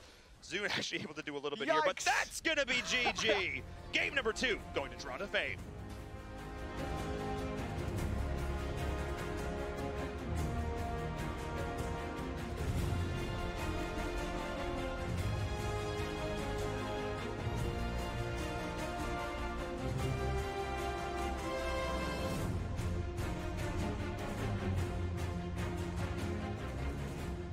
Welcome back to the Valor Series, brought to you by Facebook Gaming, where we just witnessed Drawn to Fame secures themselves their second victory and continue to hold their place in the top 4. My name is Jump. I'm joined here, of course, again by TJ and Viram. They put it together a little bit better that time, but yet again, still showing signs of weakness. Drawn to Fame are one of the most mechanically talented teams to ever ignore both major objectives. It's not where I thought he was going with that. Which is definitely not where I thought he was going with that one. Yeah. Kind of upsetting, because they are playing really, really well, and they understand how to power through and take the early towers. And then when it comes to cracking that high ground, when it comes to cracking the final base, they just don't seem to know where to go from there. So pay attention to that. Pay attention to how you're closing games, Drawn to Fame. Because that is definitely an area for improvement. I mean, Yikes was fantastic. 18 kill, a 9-9, 0-9, 100% involvement, 40% of his team's damage. That's wild. That is fantastic. And they could have ended that game 4 minutes sooner. Yeah. And Yikes definitely was a star player for that team. He did very well, 40% of his team's damage, like you said, and much of it was off of great positioning, constantly in those fights. Really they had a good lead-in with the Metamorphosis. They followed through with Yikes hovering at the back, doing massive damage. You could not ask for better team fights. They just shouldn't have had to take as many. And you take a look, actually, at our AT&T replay of the game. The team wipe that Drawn to Fame had, once they started hitting on the brains of Kranos early, concussions happened, and they ended up taking away a lot of these team fights. Yeah, this team fight starts with Doze hooking in a buff, which then means he doesn't have anything as the pressure comes through, and an early pick comes through. Zune then overcommits. If you're behind, you can't take fights like that. Drawn to Fame have several low players at this point, but Lucifer and Zune fall back, their tanks take the front line, and Yikes is unscathed through it all, hovering and doing free damage. And Waya, all the while, finds the backline of Big Metamorphosis to just cut off all avenues of retreat. The pincer movement was very real. I mean, it was a sloppy fight from both teams. There were some good mechanical moments in there, some good capitalizations, but I actually feel like both teams played worse the second game. It definitely was a little chaotic, but unfortunately, well, fortunately for Drawn to Fame, they walk away with a 2-0 victory over their enemy, Kranos Esports. But we're not done yet with North America. Toxic Gaming will be facing the juggernauts of Tribe Gaming when the Valor Series returns.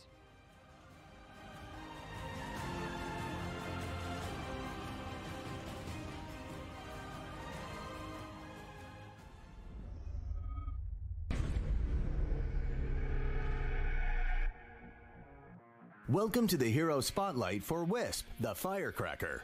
She excels in long-range poking and AoE damage. With her incredible attack range, she can take out the entire team from a distance. Want to gank Wisp? Bad idea. Even if you kill her, her passive will make you pay a heavy price. Let's get into it. Passive Ignite. When Whip's HP reaches 0, she ejects all of her remaining bombs, dealing physical damage and slowing enemy movement speed for a few seconds. If multiple bombs damage the same enemy, subsequent bombs only deal half of the damage. If she can't escape, then Wisp can get in the enemy's face, die, and trigger Ignite, dealing tons of damage. Think twice before getting too close to Wisp. First ability, Loose Cannon. Wisp charges forward and enters barrage mode, firing bombs with her normal attacks, each bomb dealing physical damage to the target and surrounding enemies. It also increases Wisp's attack speed by a few seconds while active. As a dash ability, Loose Cannon can get Wisp over certain obstacles, while laning, save Loose Cannon for an escape whenever it's needed. This is one cannon that can get you out of a sticky situation. Second ability, Barrel Bomb. Wisp lights the fuse and rolls out a barrel bomb. The bomb deals physical damage to enemies along its path and slows their movement speed. The bomb explodes when it reaches the target destination or runs into an obstacle, dealing physical damage to enemies in the surrounding area and stunning them. Damaging an enemy hero will refund the skill's cooldown. Aiming in the brush can improve Barrel Bomb's accuracy, so remember to protect Barrel Bomb's trajectory so it can stun the target.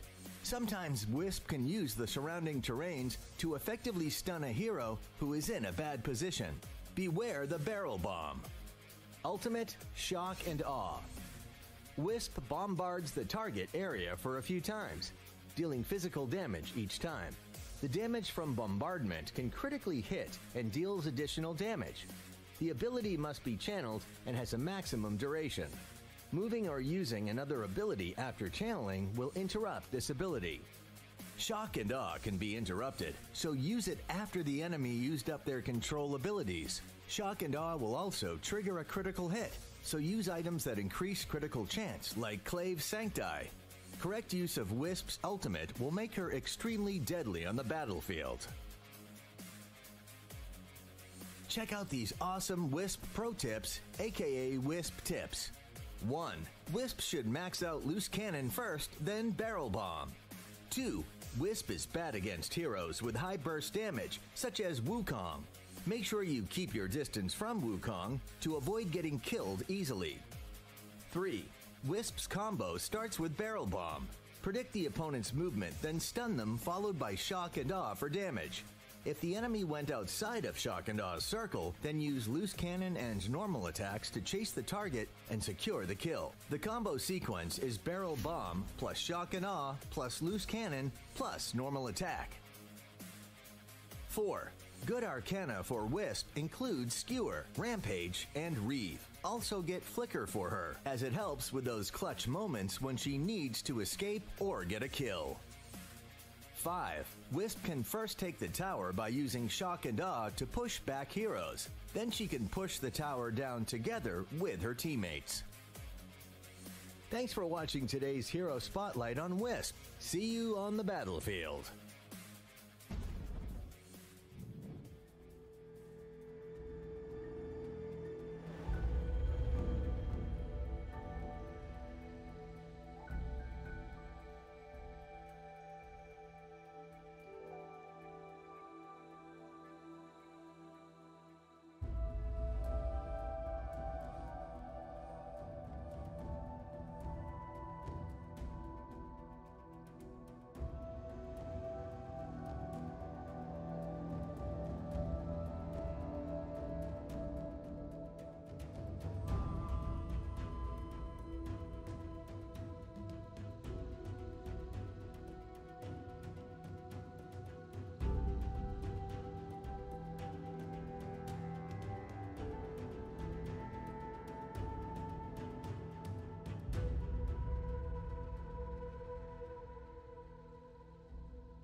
Unfolds around me. I'll let my fist do the talk. Welcome to the arena.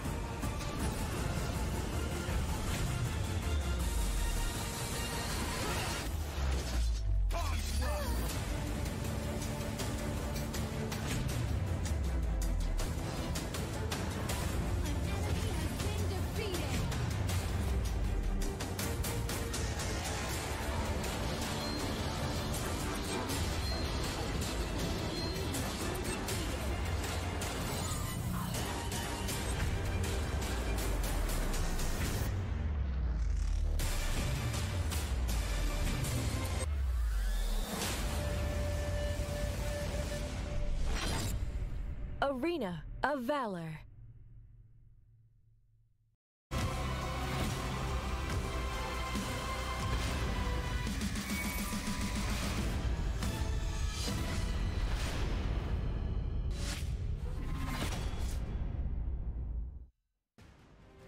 Welcome back to the Valor Series, week number 5, where we find ourselves with the last match of the day. It's the terrifically terrifying Tribe Gaming go against the toxically terrifying. I wanted to do T's. That would have been really good, man. You were so close. I'll get it. Don't worry. The totally terrifying Tribe Gaming up against the terribly terrific. No. Don't worry about it. I'll get it. Look, game number 2, we'll figure it out. In the meanwhile, let's talk about Toxic. Let's talk about Tribe Gaming. Specifically with this matchup, we have seen Toxic show some improvements. I know this is the team that you have been most excited to see in Virum. Oh, they've been doing so much better. It's really odd. They had a team with names of players, but we started to cut you off there, Jump. But these guys, they make me hype because they were a team with veteran players we had high expectations for. And they disappointed us. And then they turned it around. For anyone that is unaware, for anyone that has been watching the Valor Series such far, everybody knows when Envirum gets excited because it goes up like this. It's great. It's that or I get really scary on the other way. Because you're just so totally, pick. Because you're absolutely terrifying as an individual. Pick. TJ, Toxic, because it's not Toxic Esports, not Toxic Space, it's just Toxic. Talk to me about this roster. Who do you want to see succeed today? I think we were talking about this a bit earlier. I think the number one thing about Toxic is whether or not they can interrupt the early game. And then you were saying you had an eye on Basic. For me, my eye's actually on Hoon. Because, well, he's been around for a long time, and he was for a long time one of my favorite players to watch in North America. Now I need to see him step up here on the big stage. Hoon and Bobo are really and Neo are the veteran faces on the squad. Bobo stepped up in a big way last week. Had some sick 2v1s, had some mechanically god-tier plays. So for me, I need to look towards Proxer and Basic. I need to look towards the newer faces on the squad to rise up, and Basic did it. His Morin play was sick. He had some sick like jungle ganks with the Magnetic Storm, and the combos were, I need to see more of that. Because if that whole team shows up, they can give Tribe a run for their money. Well, Tribe Gaming, on the other hand, is a team that started off at the beginning of the Valor Series, nothing more than an infantry soldier, but they have slowly climbed to one of the war chiefs in the Valor Series as they find, what? Okay, never mind. I just don't think that's how that works. But they got promoted because they're number 2. They're doing well. Come on, TJ, track with me. They are doing very, very well, and for a team that, like you said, started off a little bit rough, that is a very, very good sign to see, especially because they've been penned by many people as the team that may be able to challenge ALG.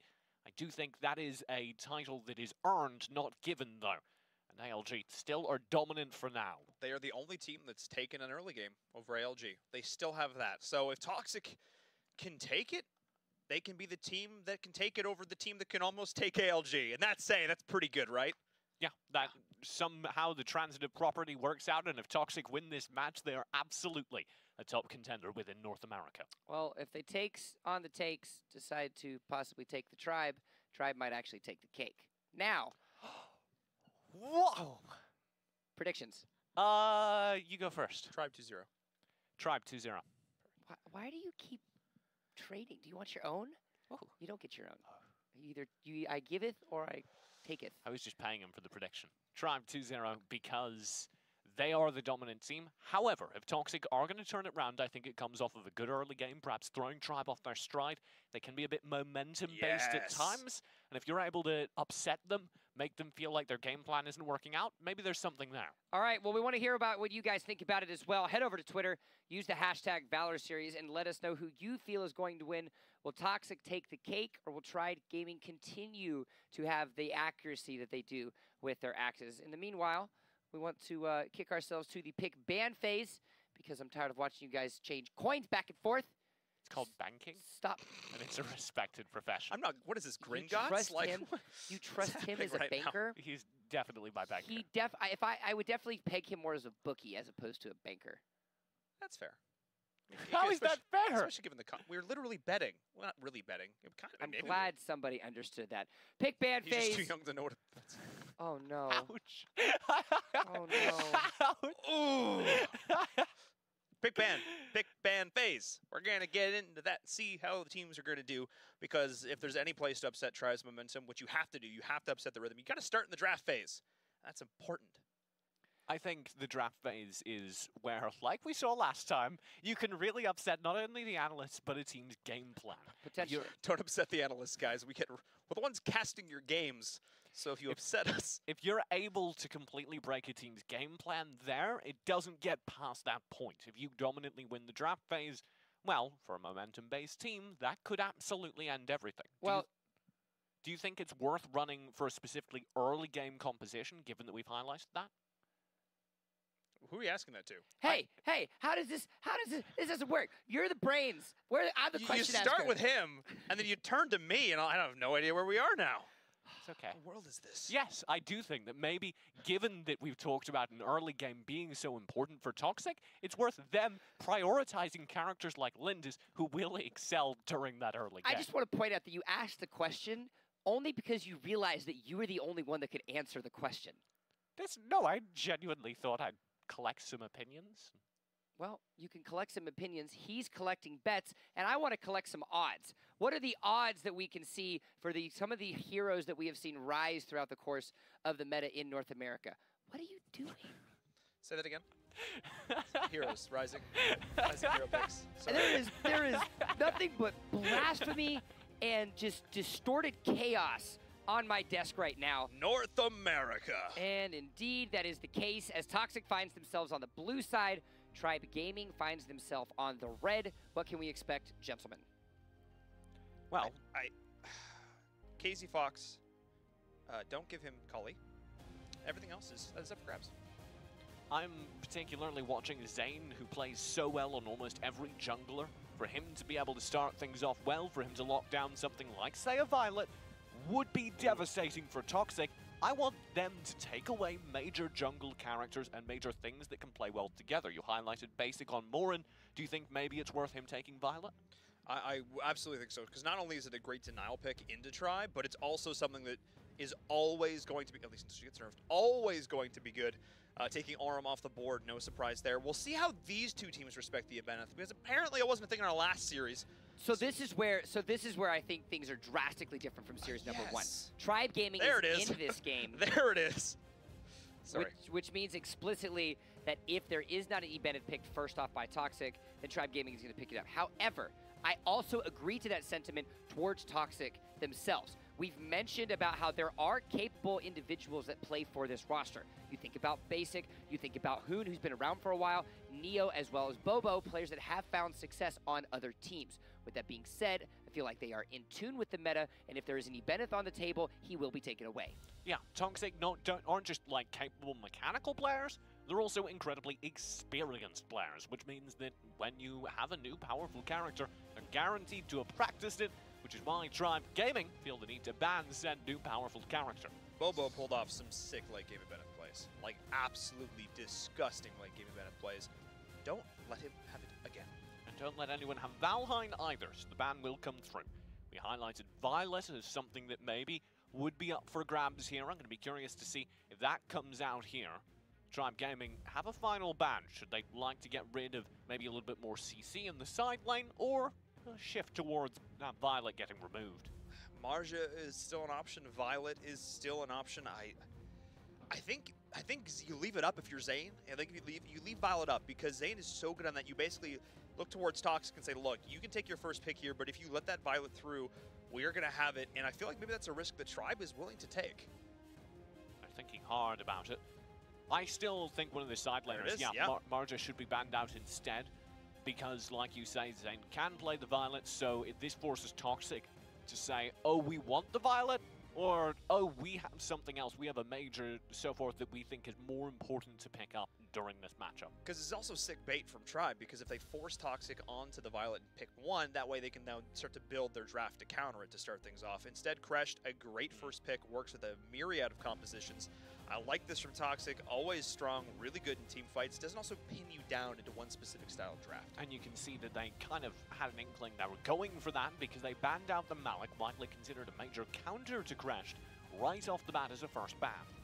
I like this here. Clearly Toxic coming into this with a game plan, realizing that Crash is high enough up on the ladder priority that they are going, not so high that he's going to get banned, but high enough that they feel like comfortable actually securing that. And then Omen and Liliana, the hovers for Tribe, two very strong heroes, but Omen, not something, as we've seen in our earlier analysis, has had success in North America. I feel like that doesn't make Omen any less powerful. It maybe makes North American teams a little less powerful. But it is there, and I think an experienced team like Tribe Gaming, an experienced team like Toxic, will absolutely convert Omen to his full potential. But the question is there's other counters that we haven't really seen. Roxy, for an example, is a hero that has been pulled out. Oh, hey, for a second there, we did see her. To counter out the Omen in lane. The Wildfire is something that I'd like a Roxy. Yeah. I like Roxy. It's a hero that other regions don't really touch, but it's part of the reason why, and I touched on this earlier, part of the reason why NA beats Omen, because they know how to outlane Omen. And Roxy actually also works very well with the Crest. You Agnes Grass someone and then metamorphosis back to the rest of the team. They are now an entire screen apart, and you can pick that hero. The big problem with Agnes Grasp is it's such a hard ability to hit. Oh, it is. And that is why stuns, slows, anything else other members of your team can offer makes the ability that much more devastating. Of course, if you're going for a crashed Roxy comp, then you need something to make sure they can't have Jognar. In this case, it's going to be literally picking Jognar in the support role. I dig it. This is a really good opening from Toxic. Tribe Gaming picks up a couple individually strong heroes, but Toxic not only are getting strong heroes themselves, but they're counterplaying beautifully. The problem is, we talked about that Violet as being a key pick. If you're running high HP characters, maybe that overwhelms the power of the Violet, but I'm still worried that Toxic won't have the chase to really get in there. Right now, the only character that can do sustained engage is that Jognar.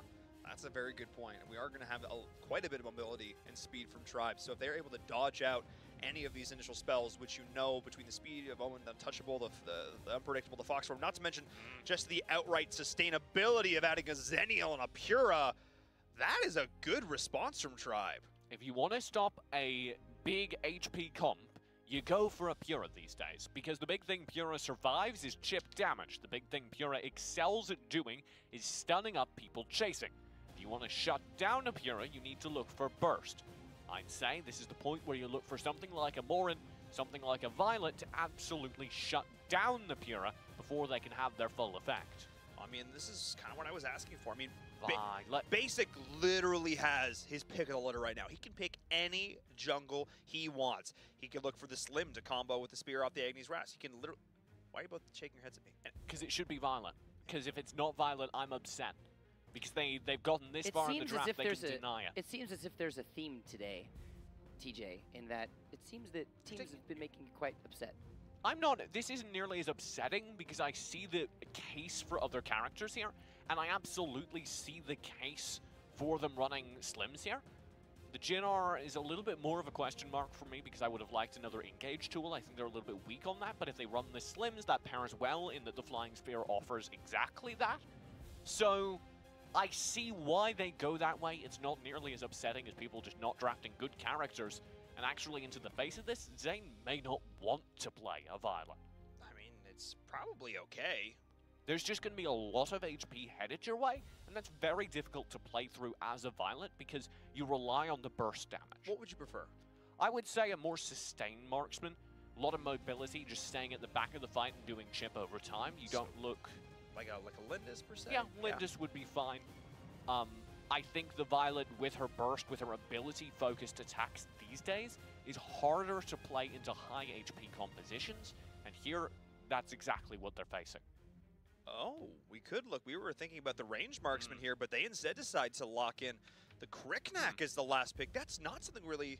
Talk us through this, because that's not really something either of us was expecting. Yeah, and I stand by not expecting it, because into a Jhin, into a comp like this, there's a high possibility, unless Zane's able to get out ahead, he's just going to get burned down every time he engages. He's going to get swatted. He's going to drone drop in and then just keep falling through the floor. Yeah, he's just because there is only one target. If he can get onto the backlines basic on the Slims, then he blows up the Slims and they probably win the fight. If he engages any further forward, the Jhin can ignore him with the power of Exuberance. The Roxy can make things very bad for him with an Agnes Grasp.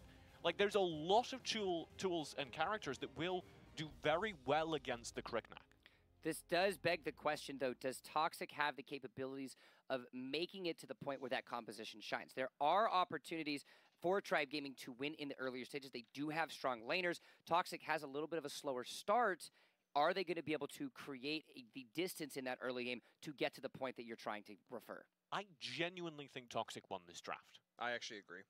And not by much. It's not a dominant out draft that's guaranteeing the game's going to go one way or another. But it is definitely a slight victory for me. I think one of the biggest questions is how the mind games are going to work to start this off. Because traditionally, you put the Omen up in the top lane. But now they also have the Zennial to kind of combine with that. So the Omen's going to be down here in the Dragon. But do you try and double juke them? Because you don't want to be laning. You don't want to be laning this Omen into the Roxy. That's going to be very difficult to deal with. So we'll see how the mind games play out here to start this off. Well, we are indeed. The game is about to begin. And like I already had apologized to the delight that is in Virum, the game is fully loaded, and it's time to transition to the trials of today. The terrifyingly terrific Tribe Gaming takes on the talented troupe of Toxic. TJ and Toddkill take it towards the top. Oh! Damn! Give it a round of applause for Jump in the chat, everybody. That was really quite excellent. Truly terrific. Absolutely. I cannot, I have to high five. There you go. Gave him a high five. It was a little bit sick. I tried. He used his elbow. It had the same effect at the end. I call that an elbow five, and it works pretty well. It does. So let's get into this game. Toxic are pressing forth, trying to gain control of the bottom side of the map as much as they can, and Vengeance is suffering for it. If they can find this early kill, that's massive. Oh, that's the perfect spear from Basic. The prediction, pull him on back and taking him on down. That is the opening we needed from Toxic. Tribe Gaming shift their focus. Now they want some jungle clear. We said, set Tribe Gaming off early, make them feel on tilt. This is the opening to do that because their jungle's being denied. They already had Bobo playing defensive. He steals that golem away. No, we do actually see, believe it was actually 80's hero. Anyway, 80's hero actually did pick it up. So it could have been a good defense there. They managed to get something out of it. They do steal one buff. So a little bit here for, oh, beautiful dodge though, the juke. They were still gonna find Neo in a rough position. He burns the heal. That was a mistake. Way overcommittal on that. Not gonna have it for the Dragon now. But the important player dies, or the important player survives, the unimportant player dies. Neo is very, very good, yes, but he's also playing support, so he's fine to go down here. Up in the top lane now, we see Bobo going to be the target of another attempted gank here from Zain, but Bobo is so survivable. Look at how long that wildfire kept them in it.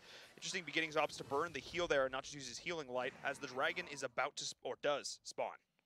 Toxic open up with a contest. They've just lost 2 kills. That's not a great start for them. This Abyssal Dragon would undo all that, and Tribe are going to take a while to get here, but they are screaming down the mid lane. They are running. They are trying to make it here. Oh, the predictive arrow! The flying spear, I should say, from Basic. Nice. Almost enough. They still pick up the Dragon.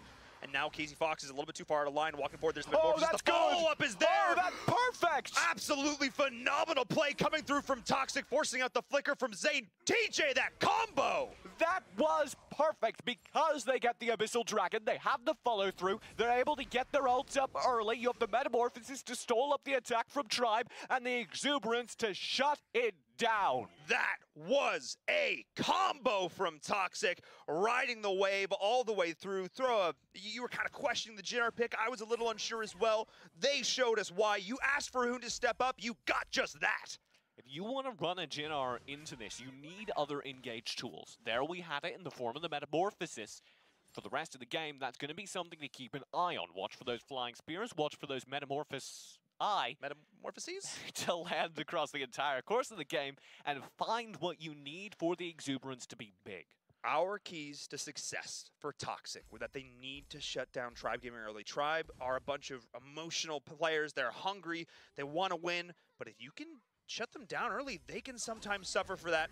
And now we do see maybe a potential overextension for Beginning. The Nature's Rally is here. Hoon is in the thick of it. Nice. Beginnings does go down. Hoon able to get himself out with a nice flicker. And that is going to be the Angelic Splitter coming down right now for Vengeance as well. Trying to keep the team through this. The nice dodge onto the spear on the flank. Proxer is going to be here. There's the Metamorphosis. The rest of the team is going to continue to go back in.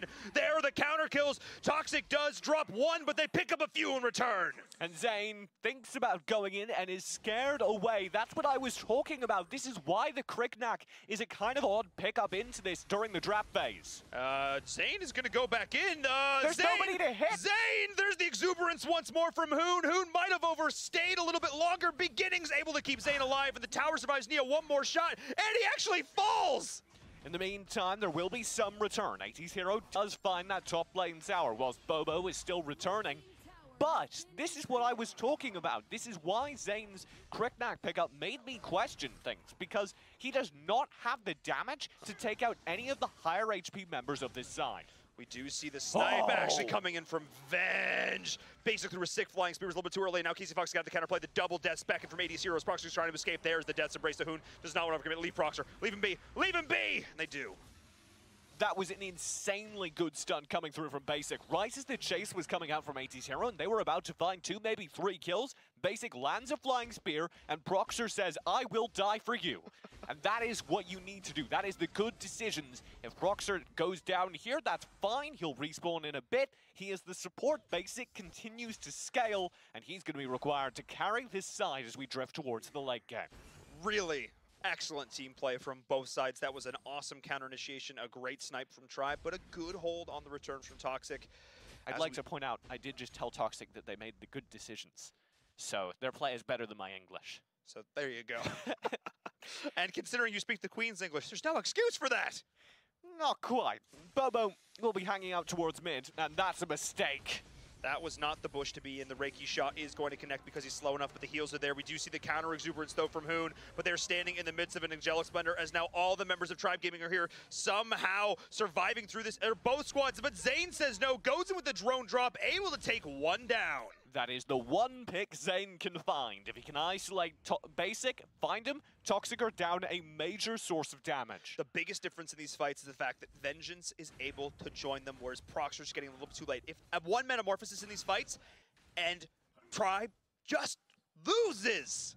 Yeah, Toxic are definitely almost there. Having said that, almost is not enough. Toxic are still barely ahead in kills, behind in gold.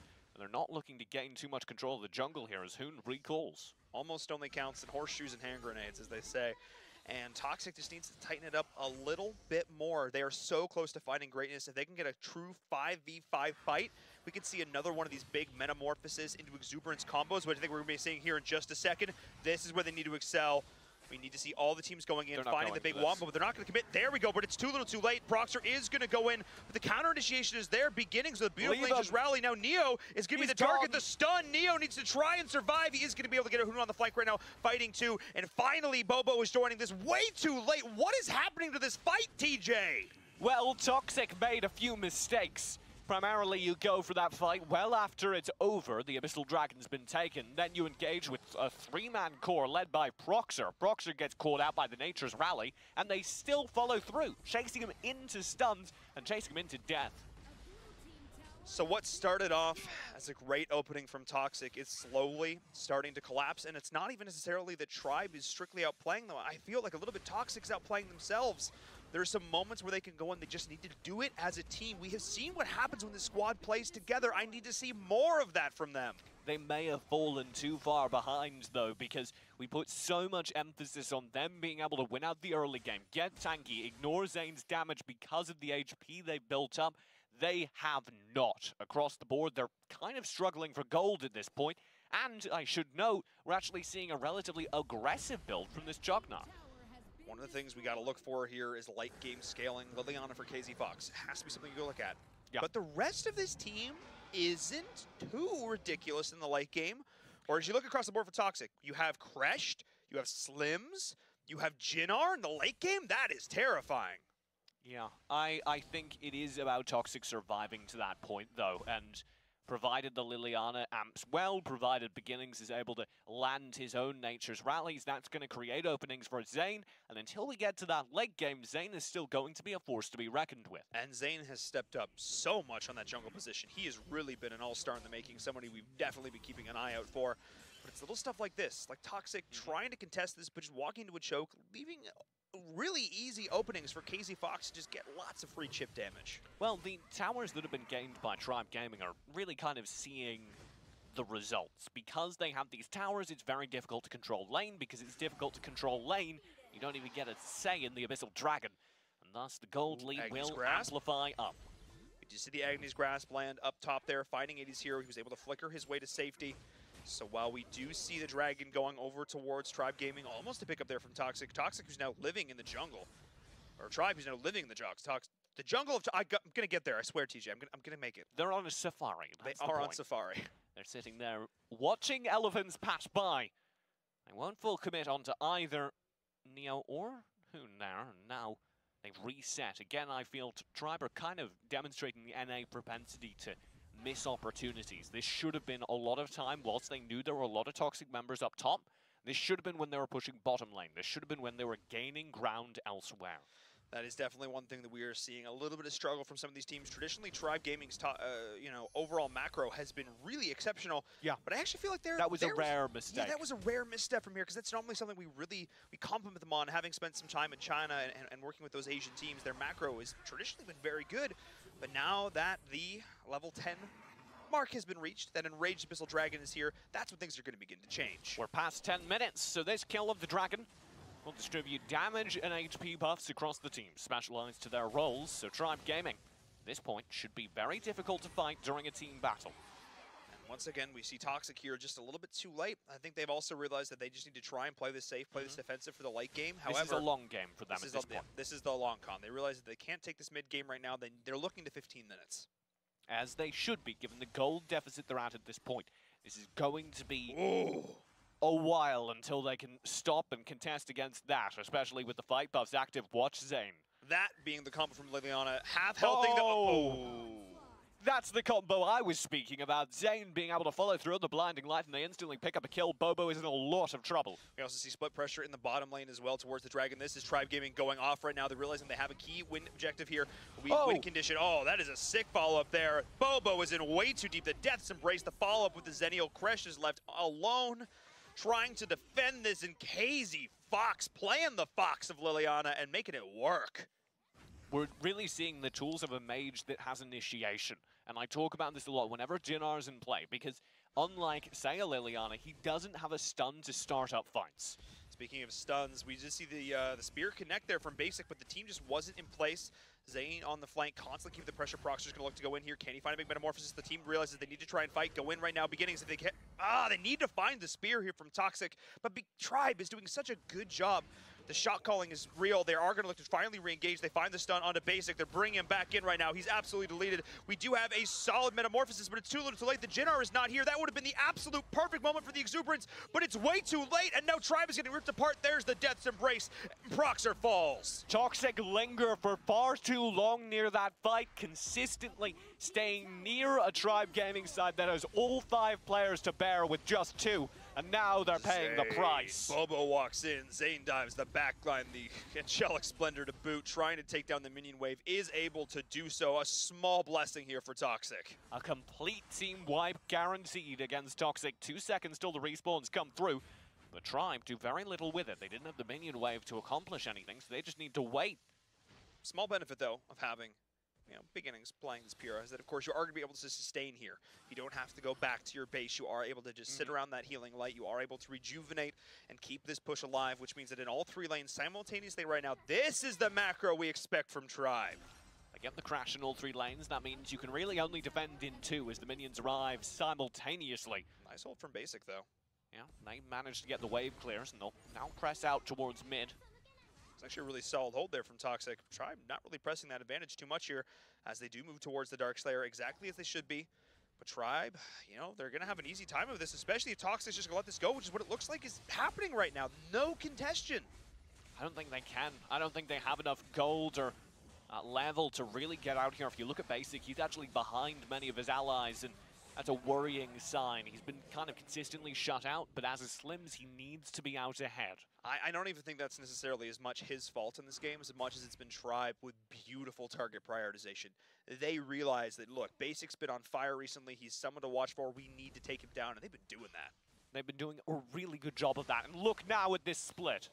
Neo taking a lot of damage to start this off. He's not nearly as tanky as he wants to be going into the 14-minute mark. This is the late game I was saying the Toxic needs to fight for, but they just haven't been able to find the farm. Tribe is doing an excellent job of just locking them in their base. They have the key, and they are not letting it go. They are the jailers in this game.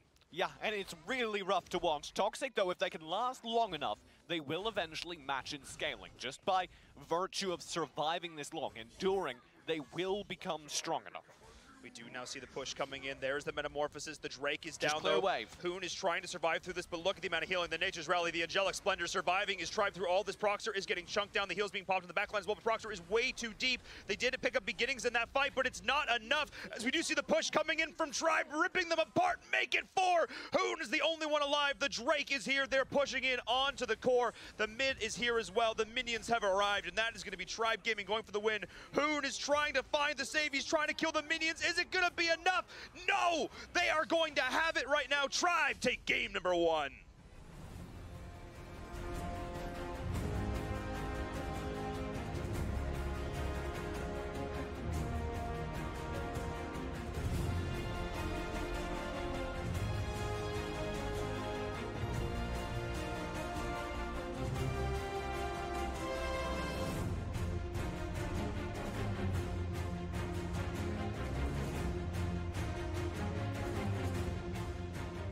Toxic came out the gates hot, but it was a vaccine the Tribe Game was able to create halfway through that game, turning things around, taking things over, and then they walked away with the victory. Because they're toxic, so that then you need medicine to stop the disease. Yes. So you have a vaccine. I get it. Yeah. I think anesthesia. No, what's the Anesthesia? You no. trying to put people to sleep now? No, the other one. The thing that kills bacteria. He doesn't need anesthesia for that. Antibacterial? He has his No, casting. it's not. It's All not. right, It's not a guys, enough. We can talk about, there's a reason why we are casters and we're not in the medical profession. Yeah, clearly. Moving forward, let's take a look at the stats from this Antiseptic. game. There it is. So close. You don't use antiseptic to cure poison, though. It's got toxicity? Yeah, it's absolutely like an infection. No, you use it to clean One up. of the stats. major things about this game that I enjoyed was getting to see the pressure come through from Bobo. Consistently, he was playing aggressive, finding value. Unfortunately, it was not enough. He ends the game with 30% of his team's damage taken, but not nearly enough of it for his team to survive. Still 9 deaths, or 9 kills opposed to 20. That is a big difference in kills. Toxic, they showed so much life in the first 2 minutes of the game. It was something that, TJ, I heard you guys both looking at each other, being like, Toxic can do it. They have a chance. And then it went... They definitely looked really good at various points there, and it was Tribe's experience that I feel came through. There were a few misplays where we were pretty critical of both teams, but overall, that was a very clean game. Overall, I have to give many props to both sides. They didn't take fights that were silly. I think both teams played a little bit too defensive in a lot of situations, particularly Toxic. Again, there was a point where they were just death by 1,000 cuts. They were eventually just going to lose that game. At some point, they need to say, look, we need to break this trend. We need to take a fight. Yeah, we'll probably lose, but we need to go out swinging. All right, well, let's go ahead and take a look at our AT&T replay of the game and show a little bit of the back and forth between these two teams. I really like, just consistently as a spotlight, Basic played really well. It wasn't enough, but he played really well. Getting to see that over the course of the game was good. Zane, as a response, we questioned his pickup quite a lot. The Cricknack indeed wasn't too effective over the course of the game, but he found the burst damage regardless. Even though it wasn't enough to find the kills, he was still committing to the fight, finding big AoE stuns and bursts, and that's enough to still win the fights for your team, even though it's not the traditional assassin kills. Now, there were spots in the defense of Tribe Gaming. You take a look at something that we've criticized Beginnings for time and time again, his ability to catch out. Tribe Gaming was so far ahead at points that it didn't really matter, but he did not find himself in some of the most prime of positionings. I have to say, as Beginnings was definitely a target that was consistently brought about, and he obviously needs to be, is that Pura. The Nature's Rallies were on point, but the combo that I was talking about, the Nature's Rally and the Angelic Splendor, and that is something I think we absolutely have to discuss. The fact that the Xenia was able to come into these fights, make them a 5v4, often Proxer just couldn't get there in time. The one fight that we saw, everything, the stars aligned for Toxic, they dominated the fight. But not having the Metamorphosis in these key mid-game fights put them so far behind, the Tribe just didn't look back. Now, I want to see what Toxic does in this next ban phase. We said, TJ specifically stated that Toxic won the draft in game number 1, but unfortunately were unable to execute to the efficient levels that they wanted. Can we see them potentially come back and do it even better in game 2? I would say yes, but they did just ban out Cricknack, so... That was not worth the ban. It was not that scary. No, well, it depends on what you're building. Toxic definitely have planned out bans before, And that Yes. should be a telegraph. If you're Tribe Gaming, they're looking for a little bit more lightweight of a composition. That may very well be why the Liliana is on the ban page instantly. For I Tribe. like it. I like it. That is an instant heads up, respect, respond ban from Tribe. Yeah, clearly, they're saying, look, we're going to have a bit of a glass cannon kind of composition here. Probably a very strong front line and a couple of very squishy, immobile backliners for Toxic. So no surprise getting the quick neck off the board. However, there are other options. We might see something like a Murad make an appearance.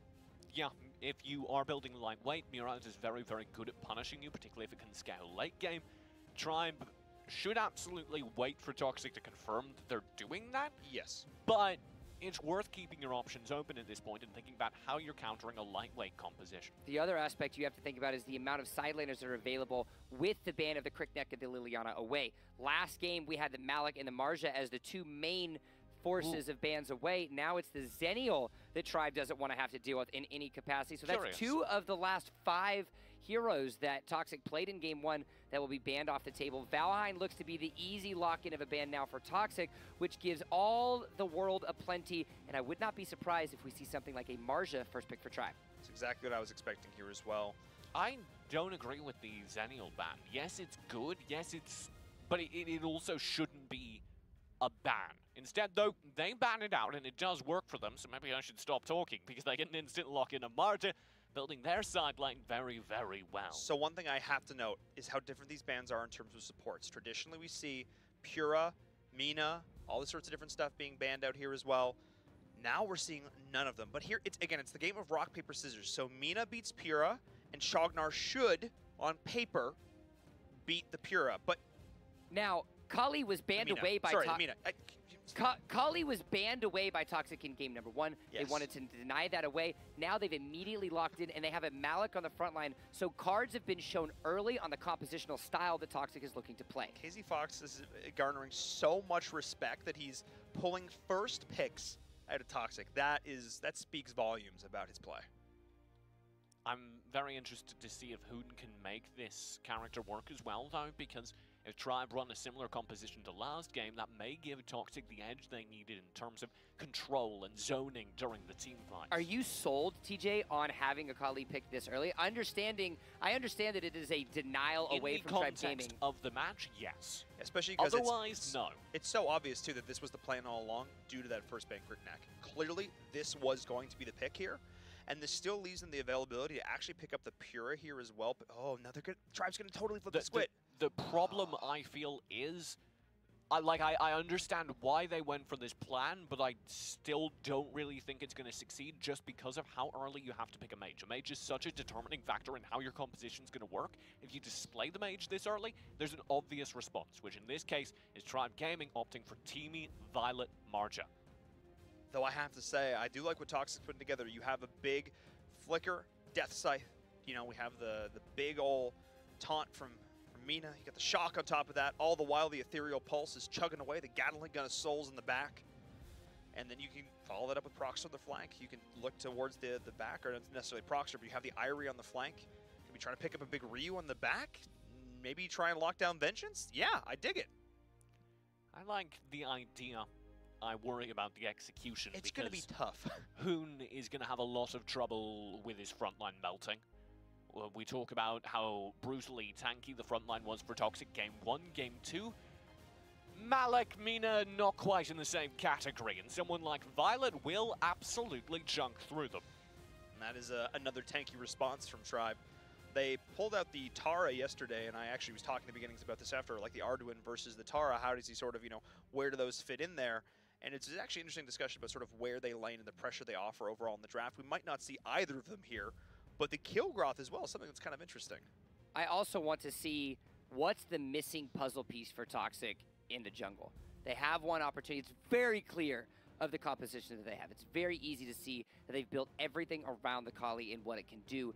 Is there a jungler that can make sense, that can allow them to succeed in this next game versus this Tribe comp that we see with the Violet? With Violet already locked in, I think you're going to lose any burst fights. So I guess maybe look towards more sustained range damage or an aggressive dive jungler. The Well, two, that wouldn't be one of my choices. I do not like Zephyrs.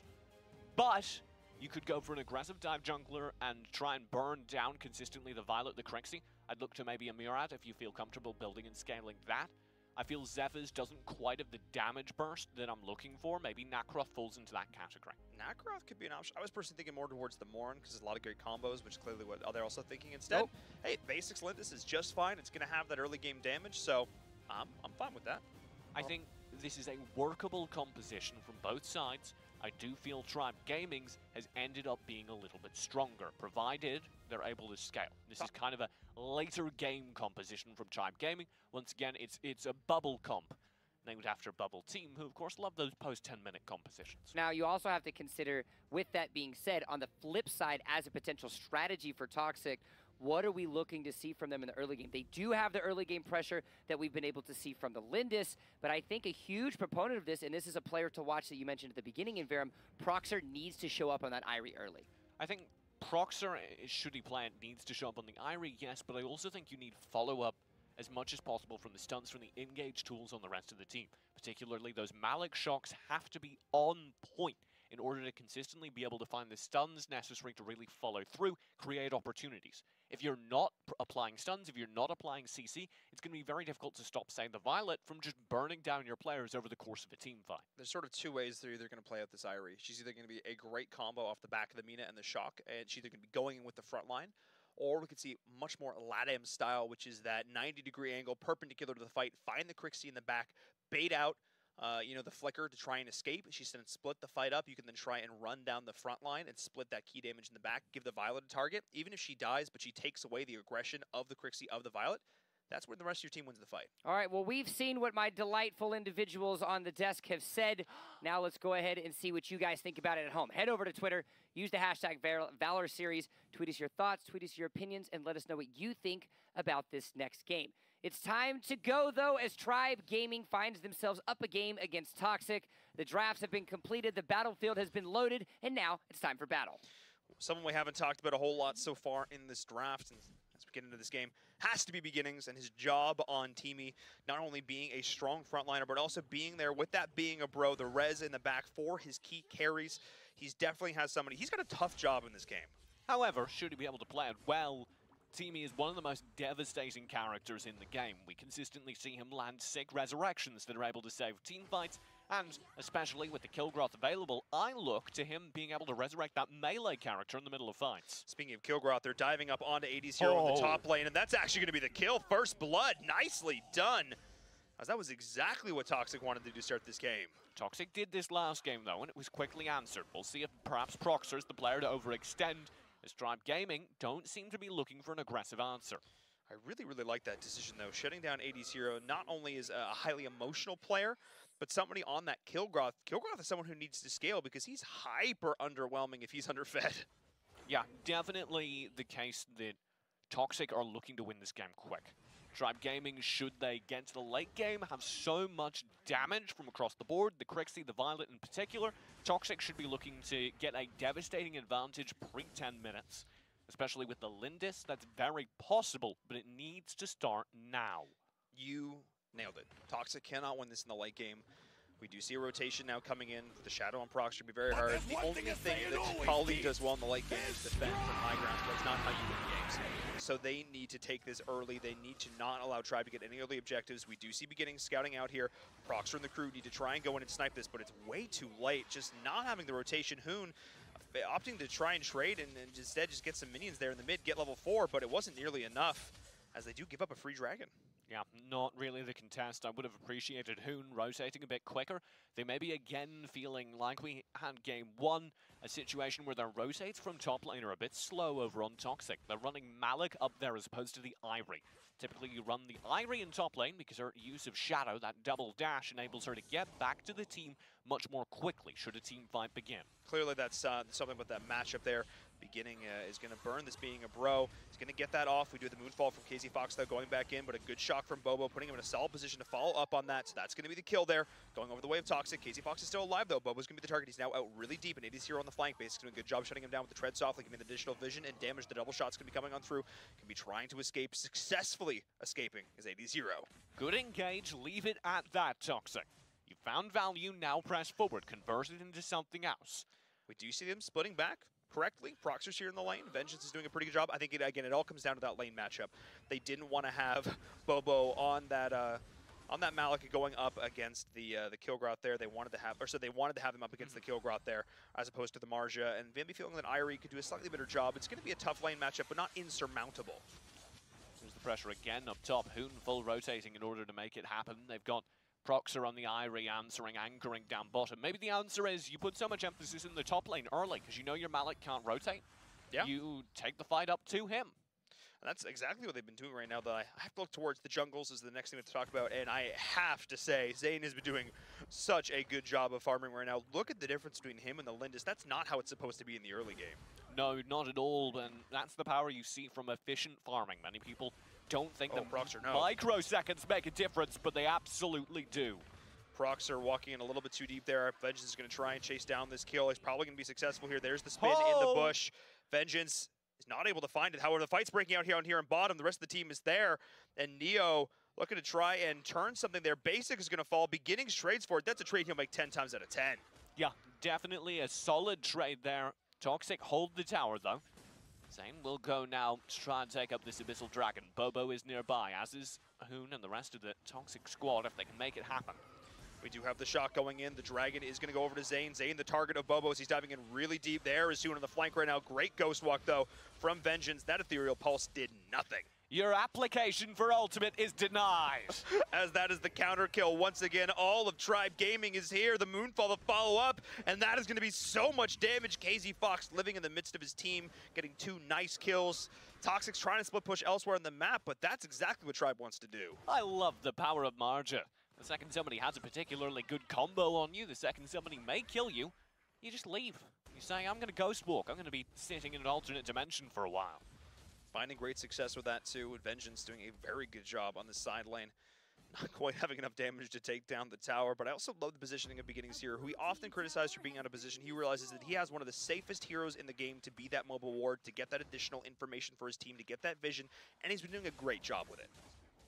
Pressure coming through for all of Toxic now, trying to find a response. Hoon has been spamming out these grievances fairly consistently, but the Grievance Ultimate isn't nearly as effective as you'd hope it would be. So we'll see. Yeah, I mean, that's definitely, I mean, it helps when you have your support sitting in front of you right there to, you know, tank up that for you. And of course, Beginning is a very tanky hero to do so. Oh, Bobo is sitting a little bit too far back. Forced to shock retreat right now, so ult's being blown on both sides. KZ Fox may be walking a little bit too far forward, though. The Ethereal Pulse to the back. Hoon is there. Beginning's going in, trying to find the double stun, and there's going to be the taunt. Nicely done, bringing him back into this. Can he get the ult off in time? No, he does not, but that is still the team trading out, so he is going to fall, but the rest of his team is getting a pickup in return, as Neo is going to drop supports for supports right now. Hoon will be able to stay alive, and the fact that they lost Bobo as well is definitely a hurtful thing for Toxic. Bobo on the Malik should be a primary source of damage for them during these team fights. Yeah, I mean, the fact that he shocked out and then recommitted, if he'd shocked in and realized at the moment, oh, I actually can try and contest this, that would have been a completely different fight. The mid lane will be held now by Toxic, despite the fact that they've lost the tower. Hoon still has enough wave clear. He'll be able to contest. Keep an eye as we move forward here. There's going to be that Abyssal Dragon up, and you can already see Toxic are aware that it's a threat from Tribe. They have lost 2 of these Abyssal Dragons back-to-back. They need to contest this. Toxic cannot allow another one to go. They needed to do well in the early game, and instead they are allowing Zain to pressure this out and take this basically uncontested, kiting it around perfectly. Vengeance has joined this, and look at Zain is already hitting so hard. Melting that Abyssal Dragon. Will be picked up, and Tribe Gaming build a significant gold lead. It'll be AZ's hero under threat now. So we do see AD's hero able to back up, able to escape. He got punished in the early game, but not allowing, shame on once, fool on me, shame on twice, you know, I think that's how the expression goes. Exactly. That's actually exactly how the expression goes. Many people don't know that, but that's how it works. Gotcha. I appreciate the fact that you're not being sarcastic with me. Tribe Gaming rotate up to the top lane. They'll be threatening the Spirit Sentinel, furthering their gold lead, currently sitting at a couple thousand, and that's going to get much worse if Tribe Gaming cannot find or cannot be shut down, because, as we said, they're such a good late-game team composition. Toxic, if they wanted a win, if they wanted early pressure, it had to come very, very early on, and I feel they've kind of outlived that runway. They have outlived it here. Oh, Proxer forced to... Oh, the prediction from KZ Fox! With the Nature's Wrath predicting the Ryu. That was actually sick. You are going nowhere. Zain chips forward. that tower will fall. The rotate from Toxic is towards the mid lane, desperately trying to find something from this time, but they'll be stalled up, and there's yet more pressure still to go up top. That was the push that Tribe needed. They pick up the kill, they pick up the tower, they start to break the bank. That was the last tier 1 tower alive for Toxic. Now the jungle is exposed. They have nowhere to go. Toxic needs to pull off. Oh! Zane recalling very narrowly indeed. But recalling a time when he almost got killed right there just now. He will make it out. I want to highlight the kind of consistent jungle pressure coming through from Tribe Gaming across the map. They're always finding zone. They're always forcing Toxic back. Well, Zane is trying to escape right now as we do see a great follow-up there from Hoon. There we go. The Ethereal Pulse is there. Beautiful shock to split the team fight. All started off the back of a great taunt. As now they're going back in on the beginnings. The shield is going to be enough to keep in here. AD's hero is in deep. The Gore Lord is activated, trying to chase down Basic on the other side of the wall. Nicely done. Good positioning from Basic. The mischief comes through from Casey Fox, but not enough to secure the kill. And Vengeance is showing up too little too late. A great little team fight comes out. Bait them back. That's a second Ethereal Pulse from Hoon, and now Vengeance is in here really deep. The Ghost Walk is there. Nice dodge once again to Casey Fox. Pulling him back in. Dodge Dominion! That is perfect! Beautifully done there from Toxic. That's the fight they needed. They are back in this game. They're actually able to take the tier 1 tower. They've opened up the jungle in response from Tribe. Hoon is starting to get fat, and it's showing here. He's morbidly obese. He's got so much gold, so many items. It's really hurting whenever people step forward and try and take his ultimate. He's got a big backpack on. He's not only putting his teammates in there, but he's filling it with gold, because his ability to do damage in these fights is huge. Yeah, completing that boomstick a while ago, you can really see its effect on his damage. Well, now the rotate comes through. Toxic with a little bit more threat, a little bit more meat on their bones. You can't contest them nearly as aggressively. I'd like them to use this time to take the Dark Slayer, but they're unaware that the whole time Tribe are focusing down the Abyssal. I mean, they took the Spirit Sentinel. Proxer's here. He's forced to use the Ryu to escape, which is never ideal. We do have a shot going in way too late now from Bobo, deciding he wants to pick now's the time. And we are seeing a very late Dark Slayer, but it is going to go over, at least to Toxic. A small victory here. AD's hero as well could have been picked up. The team had been a little bit more coordinated. I think AD's hero was a secondary target. They wanted to make sure he didn't feel comfortable diving forward and stealing it, but he will be pushed back. And now with the Slayer buff in hand, this will allow Toxic to kind of hold even.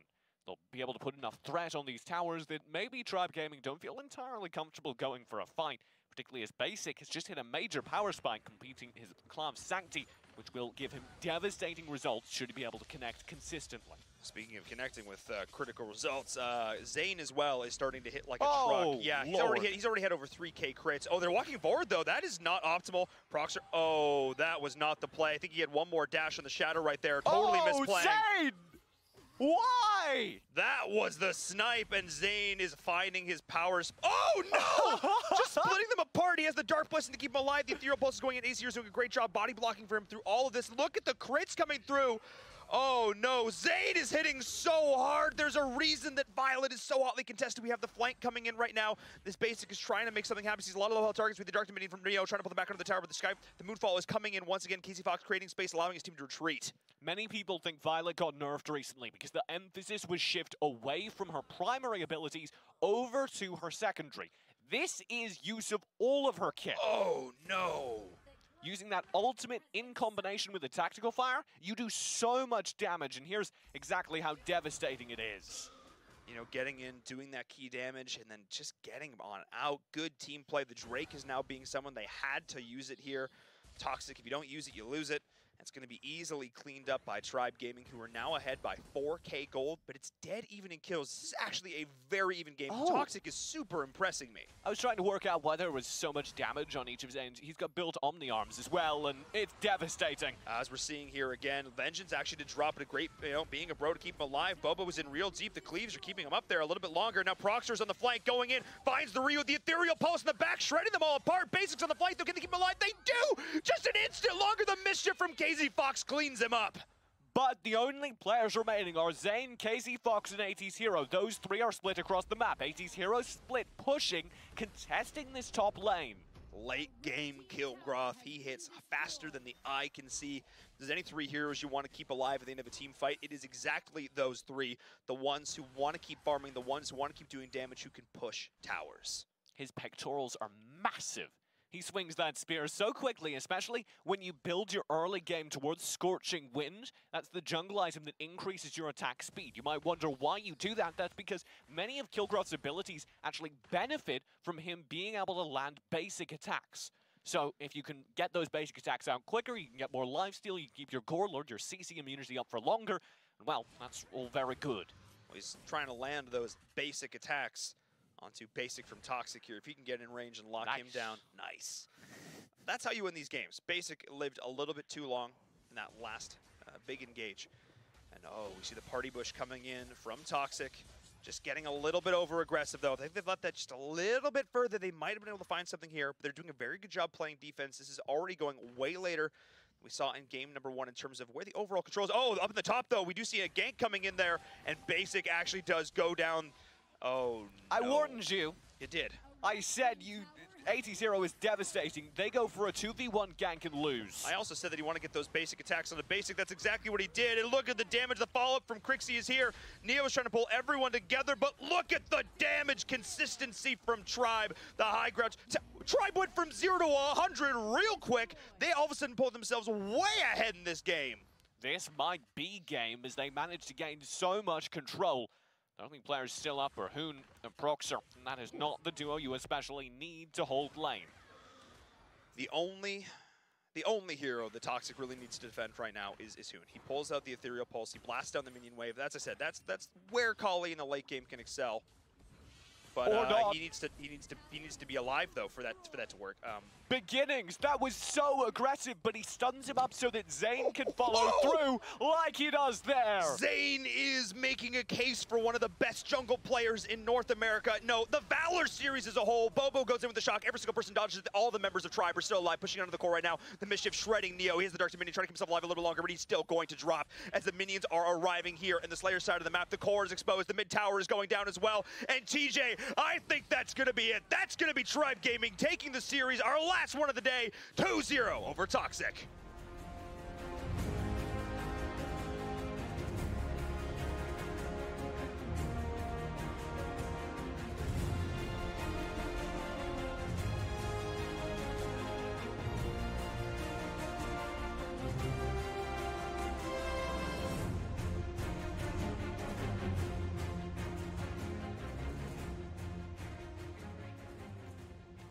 Tribe Gaming, they battled, they fought, they bled, but they came out on top as they secured themselves a 2-0 victory over their enemy.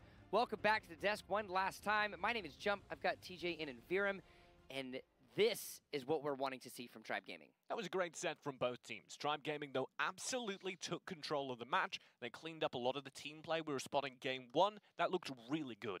Despite the fact that Toxic lost that game, that was the best play from them we have ever seen. They had some great moments. They really impressed me.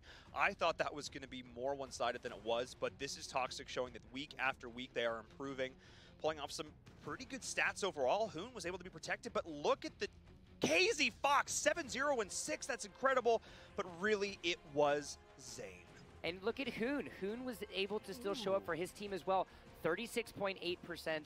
Solid effort by them for Toxic. And, you know, TJ, you said it yourself. It was a great bout by both teams. And I think that that is very true in this last game. Toxic, while they didn't come out ahead in the draft phase, they still showed some signs of life, and they showed what happens when everyone is working together. And I think improvement was a theme of both games in North America. We said earlier that this was the best Kranitz we'd ever seen, and I agree with that assessment. I think this was also the best Toxic and the best Tribe Gaming we've seen to date. So overall, the NA region is beefing up. There are more players that are all-stars than ever. Oh, it's incredible. So many great, talented players, and the synergy is improving so much. The communication, the split pushing, getting the team fights, able to follow the ult synergies and the combos, the individual picks, the side harassment, everything. Are you just listing literally everything that could happen in an AoV game? Yeah. Because if so, I agree. All of that stuff is improving in North America, and it's now fun to watch. It's sick. It is indeed, and it's even better when your team is working in the earlier stages of the game. Our AT&T replay shows exactly that. 4.5 minutes, Tribe Gaming is able to get themselves not only pieces of the dragon, but more importantly, a couple kills. Yeah, I thought this was a dangerous one from Toxic because they had Hoon and Bobo nearby, but Bobo waits too long. He goes in for a hard engage, Zane's able to tactical fire out, and they do this really sick rotate. Venge actually ghost walking through the entire team with the intention of drawing focus fire away so that Tribe can regroup, come through from the bottom, and regain control. And Neo just overextends and allows the team to come back in. You could have just left. You could have just walked away instead. You know, that slight moment of miscommunication, but it's all it takes. But 1-2 out of line, and up against a team like Tribe, they're gonna capitalize on that. I think there's like a sunk cost fallacy occasionally, where people go, "Oh, yes. I've spent my ultimate. I'm already in. I guess we should just chase the fight." Whereas the reality is, if you spend your ult and you haven't gotten a kill yet, now's maybe the time to fall back, to reset. Well, just as Envirum said, it's important to make sure that your toes are lined up where they need to be, but it's even better when you're aimed down the sights. And the one aiming down the sight that will win MVP for this week is going to go to none other than Zane from Tribe Gaming. His Violet skills were impeccable, his positioning was quite perfect, and in reality, it ended up creating a victory for Tribe Gaming. He was in Zane today. Perfect. Yeah, I agree. Fantastic. He was consistently good, particularly when we got towards the late game, and he got killed Jump. Second game. Killed Jump. I'm dead with depression and sadness and disappointment. Money doesn't give me happiness. All right, well, tried. It was an attempt. That happened. Anyway, moving on from the disappointment that TJ's puns have created for me, let's talk a little bit about what has happened today. We find ourselves in North America with two 2-0s, Drawn to Fame securing a 2-0 victory over Kranis, and Tribe Gaming securing a 2-0 victory over Toxic. Taking a look at how that plays out in the North American region, we see yet again, though no games today, Allegiance still stands at the top, followed by Tribe, Toxic, and then Drawn to Fame to round out that top four. Ooh, the battle for fourth between Toxic and Drawn to Fame has gotten really exciting. Correction, it's the battle to not face ALG in the first round. Yeah, that's the one. If you lose, so if you come into the finals in fourth place because of seeding, 1v4, you're going 2v3. to play the #1 seed.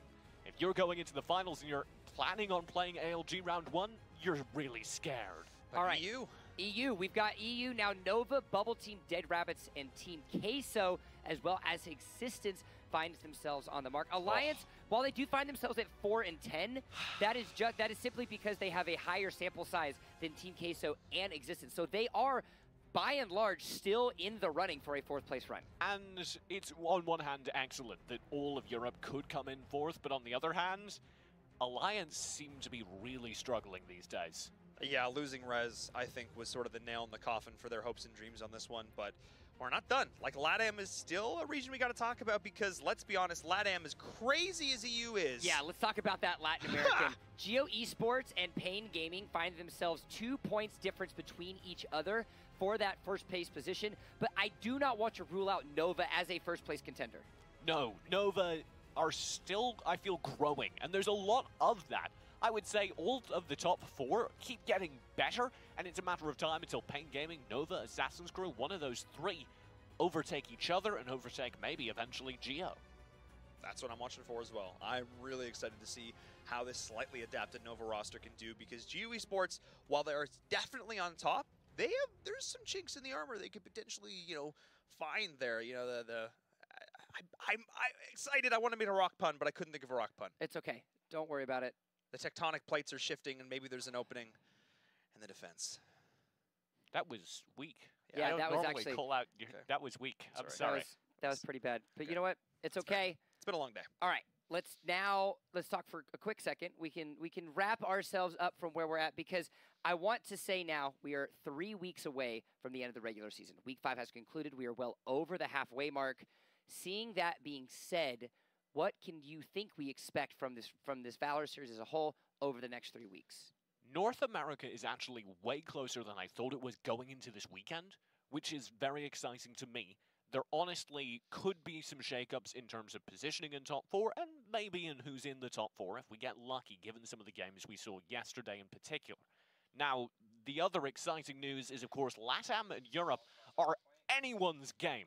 And I really do feel that what we have over the next few weeks is going to decide who's still going to the finals, and I didn't expect it to be still up in the air this late in the Valor series. I have to echo that. I'm really excited by the fact that we don't No. We have maybe an idea for the top teams, maybe even number 2, but 3 and 4 is still really up for grabs in a lot of regions, and that's awesome because you need to tune into every game. You need to watch every single set because all of a sudden, in the course of the weekend, things can totally shift. Well, lucky for you, if you don't have an opportunity to check out all the games, when you do find them out, we have a website just for you. That's www.ValorSeriesEsports.com, where you can check up on all of the action that has already happened, as well as look forward and see what's to come.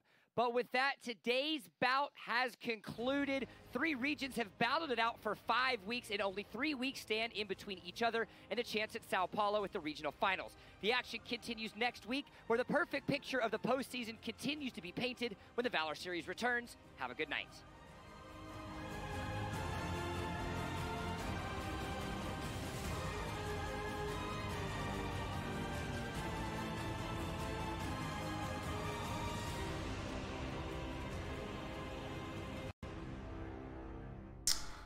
Alright guys, that is it for this broadcast. So I'm going to end it so that way people who do actually watch this. This is the NA results. There's still the Latin America finals, which is only about an hour long. So if you guys are interested in watching that, I could put that on right now. And then that way the people can watch that. Or we can get to playing some ranked games or whatever we're going to do. I prefer to start playing rank or whatever because I'm trying to get some stuff done. But for all the people that are here, I will be streaming this every day. I've just spent $150 on the game. I gave away 2 skins today to the random viewers, which I believe was Banana and Laugh Out Loud That Dude. And I plan to give more away. The reason why we found out about this game because there is a website called Gather Opera. And I signed up to that website and I associated it with my Twitch account, and you could earn certain things for free, so like a free subscription to this channel and a free tips to me. And then there's also some weekly some weekly contests that have been won, and we've won about $250 from that, from being the highest rank. Some of my guys have been the highest ranked during that week, and they won $50 and I won $50. So we've just been enjoying the game ever since.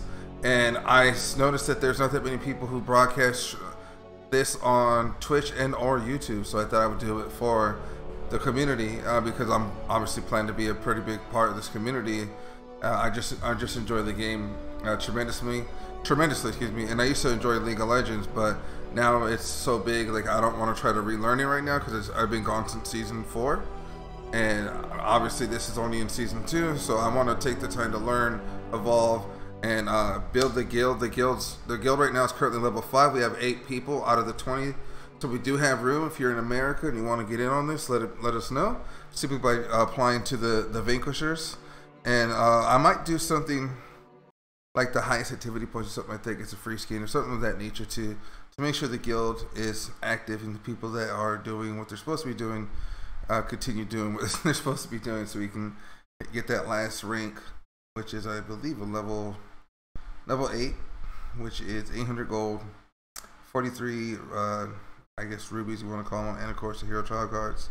But it's just good. It's just, you know, gold is really important, especially if you need 4 pages like me for your characters, because I just bought a lot of characters. And I hope you hit the follow button and you become part of this channel, this community.